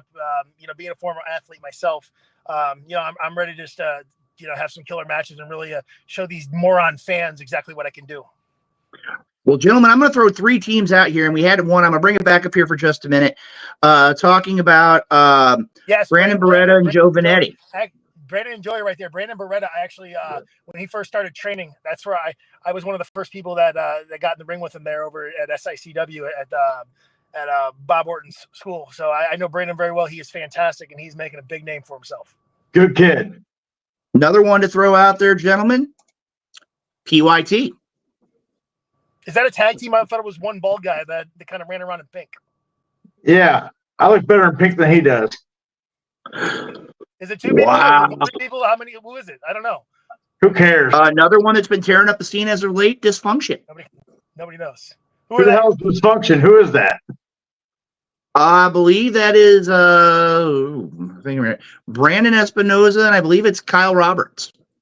Yeah, let's go. Yeah, sure. Ashby, he can get it. Let's go. Let's get at it. Why not? The result's going to be the same. 3D. Yeah. What was it? There's a team. Gosh, I don't know if there's still a team right now. Technical difficulties, I believe. Raheem De La Suede and Moses. Let's go. Love to step in the ring again with those guys. Been in the ring with these guys. Like I said, anybody that wants to function as a team, that wants to make a name in tag team wrestling, that wants to take a shot at us, let's go. I'm down to do whatever. Let's have some fun. Let's have a good matchup. In the end, we'll have our hands raised. So that's all that matters. Exactly. All right. Well, gentlemen, I'm gonna throw a little bit with. We've been talking serious stuff, and I know that you've had a lot of things that kind of gotten you on edge. I want to change gears here for just a minute. As everybody knows, this past Saturday, you became the CHWA Tag Team Champions. We're not going to talk about the situation. We're not going to talk about the 2-on-1 that everybody's wanting to talk about. The fact is, you walked out of Edwardsville, Illinois with the CHW Tag titles. What's the first thing you did after winning the championships? What was it? Emo's Pizza and a big old Dr. Pepper and Pepsi? Is that what it was?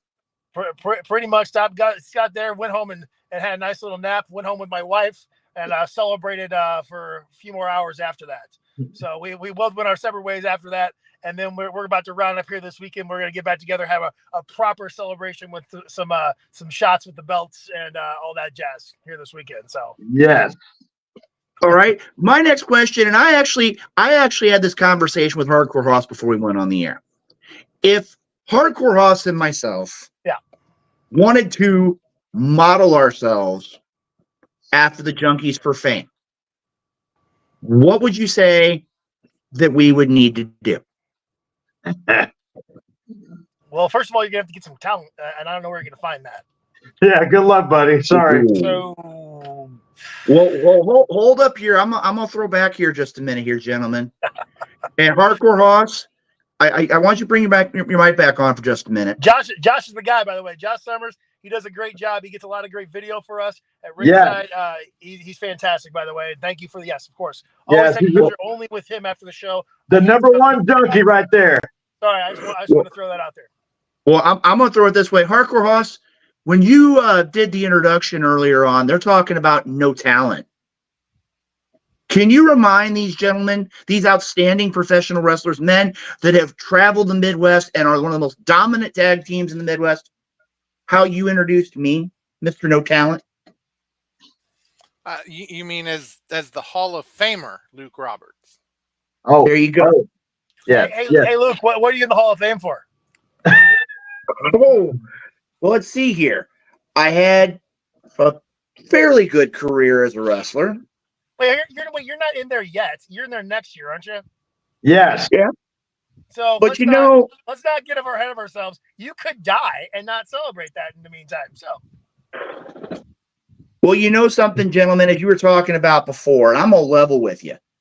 I've been, with my years of refereeing knowledge, I've been working with that referee that you enjoy being in the ring with, that one Aaron Lawrence. And I'm gonna tell you right now, it's gonna be one of those situations where you're gonna get along with him until he doesn't see things your way. And there's nothing wrong with that. So I don't preoccupy myself too much with the referees, honestly. I don't cheat in my matches. I usually get cheated upon. Like Slammer hit me with the chair at the last show. He did. Most people are hitting me with stuff. Just because the chair gets slid into the ring, and I might use it because it's there. It's my fault it was put there. They're usually hitting me with stuff. Moondog, a Hall of Famer, right? I can't tell you how many times he cheated to hit me with his bone. Yeah, that's true. That's true. Now, he cheated whenever he beat me for his final match. He hit me with the bone. That's a cheater. I could agree with you, gentlemen. Now, a couple little quick questions here.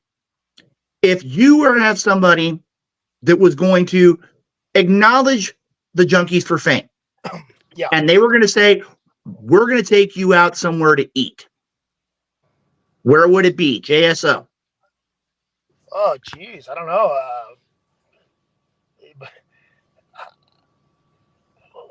somewhere healthy, right? I mean, I got to keep up my my physique here. You know, pizza after the show is always a good option, though. You know, because you've spent so much energy and all that. But you know, it's I don't know. Hell, I don't know.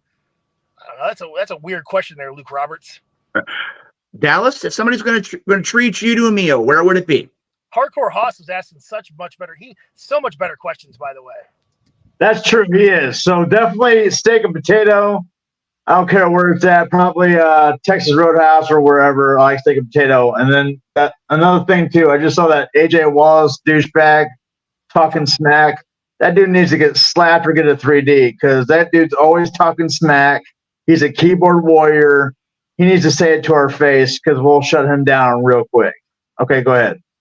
Well, you know, guys, I'm going to level with you. You guys not just talk it when people are talking smack about you. When you have people across the squared circle from you, you guys definitely make it a point to shut people down. I mean, again, the championships, the notoriety, the reputation that Junkies for Fame have had, again, that speaks volumes as to what the Junkies for Fame are all about. And again, your longevity. I mean, again, the greatest tag teams, if they're not immediate family, are those that have known each other for many, many years. And you guys are prime examples of why tag team wrestling, and especially for the Junkies for Fame, has been so successful for you. Now, gentlemen, we have one more thing that we do each and every week on the Wrestle Talk podcast. And I'm going to tell you, it's going to be something that a lot of tag teams that have been on the program haven't been receptive to. But you both are very knowledgeable about professional wrestling. That's one thing I will not discredit.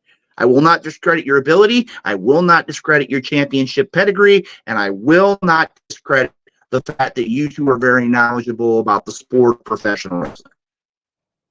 We have every week what's called the Game Challenge, an opportunity for professional wrestlers to test their wrestling knowledge against a member of the Wrestle Talk podcast. But this week, we have the brand new reigning and defending CHWA Tag Team Champions, the Junkies for Fame. I was going to ask you, gentlemen, if you two would be willing to participate in a little friendly competition against each other. You yourselves talked about the idea of needing to go out and celebrate this weekend. I think right now we put a little bit of a friendly family wager on the line here. And because you guys haven't decided how you're going to go celebrate, I think if you guys be willing to participate in this trivia contest, strip club, that you could put out there. It's going to be the strip club. We've already determined. Whoever. What are you talking about? Okay, well, then, however the case do you be. want to come with us? Haas wants to go with us. He's coming. Yeah, we're at the party, have a good time. That's what we do. You know, That is true, gentlemen. Personally, I think he was asking the food questions because he was paying taking you out. I'll tell you what. Hey. Well, gentlemen, as I said before, would you two be willing to participate against each other in tonight's Wrestle Talk Podcast Game Show Challenge? Why not? For the adoring audience who love us and have been so kind to us throughout this whole program. That's right. Well, before we hit the music for the Game Show Challenge, you talked about it, JSO. Right here, simply put, the fans, the people of professional wrestling are respectful of all the things that you do. And I wanted to go back here just a little bit ago for those that have been making very positive comments about you two. I just wanted to make sure that kind of stuff was out there and taken care of. So at this point, we're going to go ahead and get started with this week's installment of the world famous Wrestle Talk Podcast Game Show Challenge. Hardcore Hoss, you be so kind. Let's hit that intro music.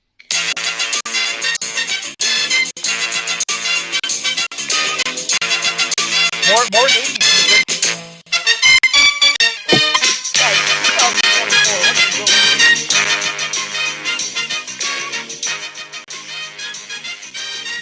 All right, ladies and gentlemen, welcome to this week's installment of the world famous Wrestle Talk Podcast Game Show Challenge. Tonight's contest is scheduled for the best 2 out of 3 falls. Our competitors this evening are the current reigning and defending undisputed CHWA Tag Team Champions, Dallas Stevens and JSO, the Junkies for Fame. Gentlemen, in a few moments, what we will do is I will ask you information about 3 professional wrestlers. When you think you know who I'm asking you to speak about, You shout out the answer. First one to get 2 out of 3 falls correctly will win tonight's game show challenge. I'm whooping your ass, so. In honor of one of the greatest tag teams, if not the greatest tag team in the Midwestern professional wrestling scene, tonight's Wrestle Talk Podcast Game Show Challenge is PWI award-winning tag teams. Okay. I'm going to give you information about 3 tag teams that have won the PWI Tag Team of the Year award. When you think you know who they are, shout out who it is. JSO, are you ready? Dallas, are you ready? Here we go. Question number 1. This tag team has won the PWI Tag Team of the Year on 2 occasions, in 2022 and 2023. FTR. That is correct. That's what I was about to say too. One fall to none. The Doctor of Decadence himself. You didn't know they won it. You just knew it was FTR because they've been the top team. Duh. Yeah. See, you cheated. I love them. All right. Well, at this point, ladies and gentlemen, we're going to go ahead and move. It's 1-0. It's 1-1. I said he's not going to like it if I beat him. So. At the same time. All right. Question number 2. Dallas, are you ready? Yes. JSO, are you ready? Yes, 1-1. Okay. Moving right along here. This tag team has won the PWI Tag Team of the Year on 3 occasions. In 2017, 2018, and 2021. Stupid Young Bucks. I was going to say they were JSO's favorite tag team, but Dallas is now won the 2nd fall. So technically right now, this match would be over. And if we were going to have the champion of the Junkies for Fame, that would be Dallas Stevens. But to give you an idea, because JSO did have a valid point in saying that he had the same answer as his tag team partner, I am willing to concede 2-1. Okay, that's fair. So at this point, we're going to go ahead and go to our 3rd and final fall. JSO, are you ready? Ready as I'll ever be. Let me guess. The top team from 2016, 2015, and 2014? Hey, here's your 3rd and final question. Do one for the 80s. He won't get it. Oh, no. I think he's got a shot here. Okay. This tag team has only won the PWI Tag Team of the Year on 1 occasion, that being in the year of 2020.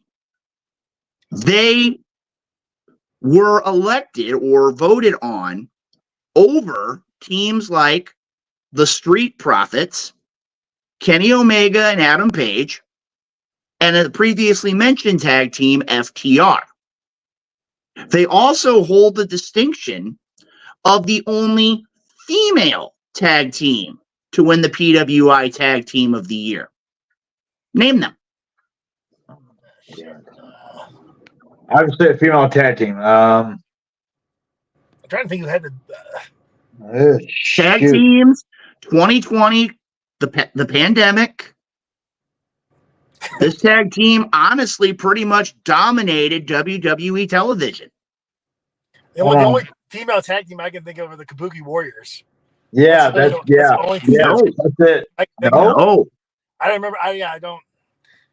All right, now is this WWE or just an all professional wrestling? We gave that away. They were at the time they were in the WWE, and I can give you another hint. Right now, one of them is a champion in WWE. The other is a champion in AEW. Bailey and Sasha. Sasha and Bailey. Yes. Ladies and gentlemen, after looking at the tape and talking with the media department, the decision has been made that our winner of the world famous Wrestle Talk Podcast Game Show Challenge is the Junkies for Fame. It's a fun. So let's go ahead and It's an hit epic tie. their It's an epic victory tie. music. It's a Let's go tie. ahead and hit the music.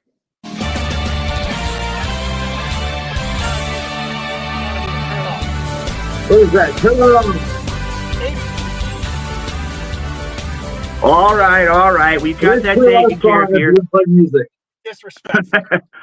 Well, right now, gentlemen, again, first of all, I want to say thank you for coming on the program tonight. I mean, again, I know there was a lot of things going on.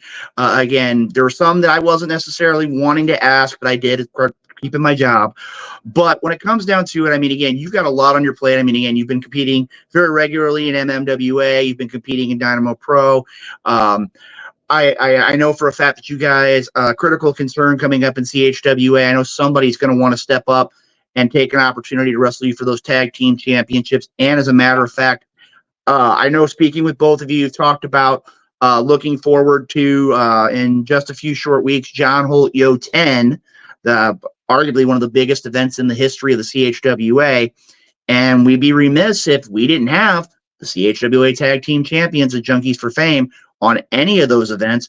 For those that want to know more about you, gentlemen, and see where you're going to be competing in the days and weeks to come, how would they be able to find you? JSO, we'll start with you. For those that want to know more about JSO, one half of the Junkies for Fame, how can they find more information?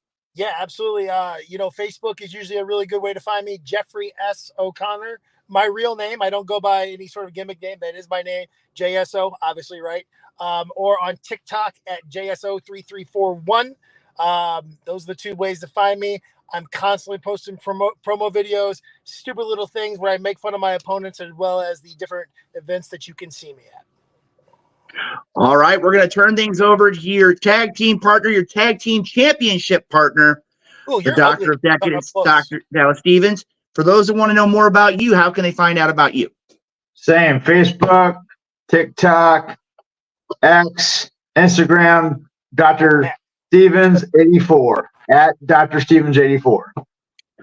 All right. Well, before I let you go, Hardcore Hoss, do you have anything else you want to add before we take care of our last little bit of business with the Junkies for Fame here?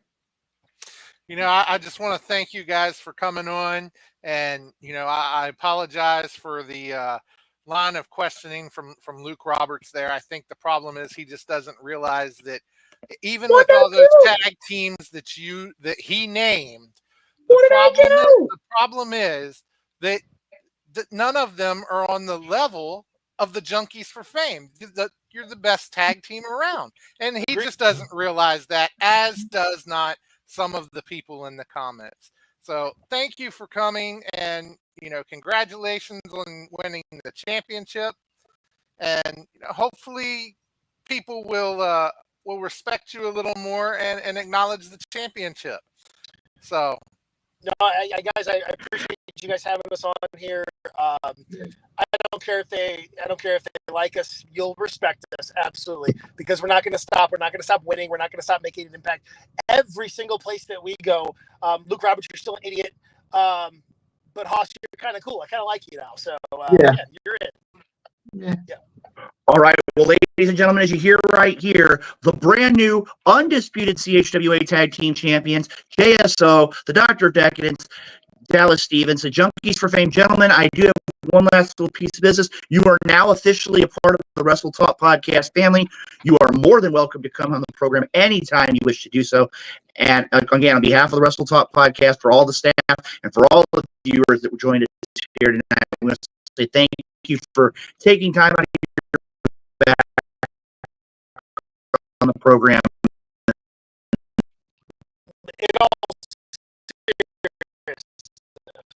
Ladies and gentlemen, the only Junkies, I tell you right now, and I'm just going to level with you. If I didn't let those two guys have their moment, I could have wound up being in a world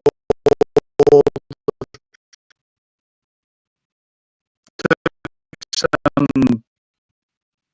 perfect looking at my personal well-being and safety and your personal. I don't know so much about you, but they seemed like they were likable, and I think I got along with them pretty well. So, I don't think I had that much to worry about. Wait a minute. You, like Joe Lance, like the snitch. You, Exactly. like Joe Lance, like the Junkies for Fame. It's only taken me like 200 episodes to figure this whole thing out. I think and that is, we can go ahead and throw up all those great sponsors who help us out each and every week here on the Wrestle Talk podcast. I want to thank, of course, Royal Mills Transportation with the CEO himself. So easily each and every week for you to ride in Kansas City. Make it a point to check out Royal Mills Transportation. Nobleman's Barber Lounge, Kansas City Arcade at the Oak Park Mall. Our good friends over at Interstate 70 Sports Media, where you can catch the Maestro Jeremy Carp Roundabout Sports tomorrow night on their journey to 100 episodes. Little pop to catch up with any of the members of the Wrestle Talk podcast, and of course the FWWC, the world's premier fantasy wrestling group, which will be on Thursday night, if I'm not mistaken, Hardcore Hoss at 7:30 Central Time. I'm not sure we have a show this week, but normally, yes, it's Thursday nights, 7:30 Central, 8:30 Eastern, and we have a rotating host schedule now, and so you see a few different people hosting, and we have a good time over there in the FWWC. I don't have my belt on me right this second, but I am the longest reigning hardcore champion in the FWWC, and it's a great place to be and a lot of fun. So check us out on Facebook, Fantasy Wrestling Worldwide chapter, and also check us out on X. I'm not sure if we have the thing for that. I don't think we have but I know for a fact if you want to go, you can find out more about the FWWC through the Facebook account. You can also find it through, I believe it's on the list of things when it comes to broadcast of the FWWC tonight. You can make it a point to catch them on Facebook, on X. You can also catch them when they broadcast the FWWC tonight on YouTube as well. Hardcore Hoss had a level with you tonight. Really was a great show. Even though I learned that you're a fan of the Junkies for Fame, and you don't believe in Joe Hendry, and I think we've pretty much covered. I think we've covered just about. I'm just trying to think here if we've covered everything. Let's see, Junkies for Fame, High Spots, Big Daddy P. Wait a minute.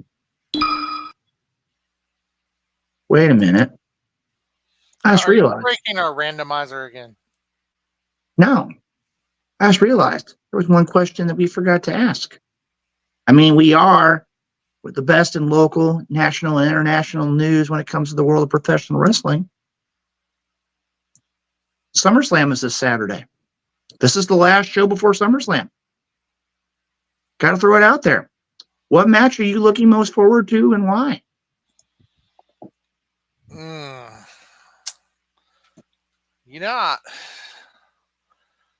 That's a tough question. There's a few good matches on the card. Let me actually pull up the card. Well, I'm going to throw mine right here. I think I'm going to have a lot of people agree with me. Drew McIntyre, CM Punk, with Seth Rollins as the referee. There are so many elements in that match. I think everybody is going to find something that they want out of that matchup. It's just that simple there. Hoss, I know you're going back and looking through the lineup. I know you were talking to me earlier about the matchup between Damian Priest and Gunther. Yeah, that's gonna. I think that'll be a pretty good match, and it's definitely going to be interesting to see. Are are they actually going to leave the title on Priest, or do they let Gunther take it? It's going to be an interesting match, and I am looking forward to that one. Of course, you've got Solo and Cody and Rhea and Liv. That's going to be another good match, between the two of them with the whole Dom storyline and, with what Liv did to the locker room this past Monday night. And so Rhea has a lot of things to get even for. So that should be an interesting match. Sami Zayn and Braun Breaker.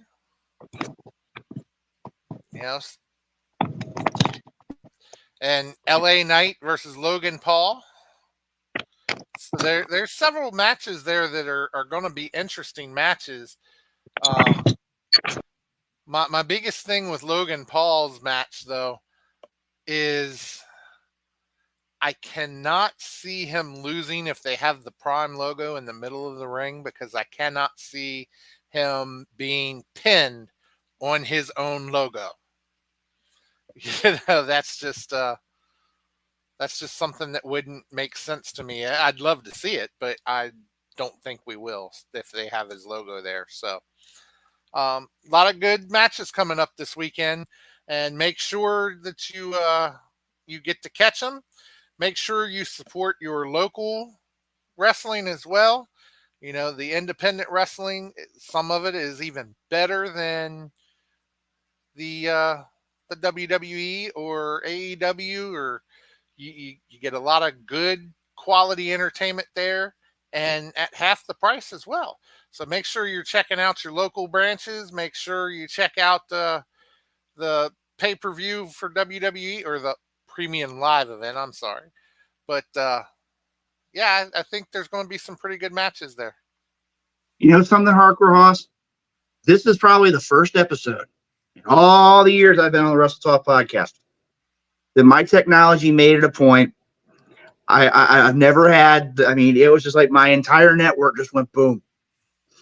I don't know what it is, man, but like you were saying, this weekend, SummerSlam, make it a point, check it out. A PLE. Again, we're always going to call it a PPV, but it's now a PLE. And again, who knows? We could be talking about that movement to the wonderful world of Netflix is going to be coming up at the top of the year too. So, guys, like I said, great show. Make it a point, as we said before. We talk about things. Make sure when you're going out there on social media, make point to share those hashtags. Hashtag Let's Talk Wrestling, hashtag WTP. Make it a point to share it out with all your friends and family. We're on the road to 500. Want to make sure that everybody has an opportunity to catch what the Wrestle Talk podcast brings forward each and every week. And again, as our friend the Maestro Jeremy Cart brings out each and every week, remember, you're never alone. Make it a point. If you ever feel like you're alone, where there's nowhere to turn, the Suicide and Crisis Lifeline, dial 988. Talk to friends, talk to family. You're never alone. Again, there's times we get down, we get depressed, we get upset, but there's always people around that want to talk with you, want to be around you. We have friends each and every week, and I got to say, I feel very fortunate for as long as I've been a part of the Wrestle Talk podcast family. I know I can turn to pretty much anybody here in the WTP, and I know that they're always going to have my back. And again, it's a great group. I want to say thank you for everybody who tuned in this evening. Got a lot of great programming on the way to episode 300, 400, and now 500. Like I said, also as a reminder too, June 22nd, Independent Wrestling, St. Louis Wrestling Hall of Fame here in the St. Louis area at Andres Banquet Center on Telegraph Road in St. Louis. Tickets will be available soon. $30 in advance, $35 at the door. You get a meal, and you can have a great induction ceremony. You can check them out on Facebook. There's a lot of great inductees this year. Mischief, Harley Race, myself, Chris Knight, Ace Strange, Douglas O'Shea, Ed Smith, among others. A lot of great people. Human Wrecking Ball, Pete Madden, Douglas O'Shea, a lot of great people are going to be there. Make it a point to check them out as well. I think that pretty much does it for us. Ladies and gentlemen, again, another great episode as we're on the road to 500. Ladies and gentlemen, I'm Luke Roberts, and the man beside me always is the one and the only Hardcore Hoss.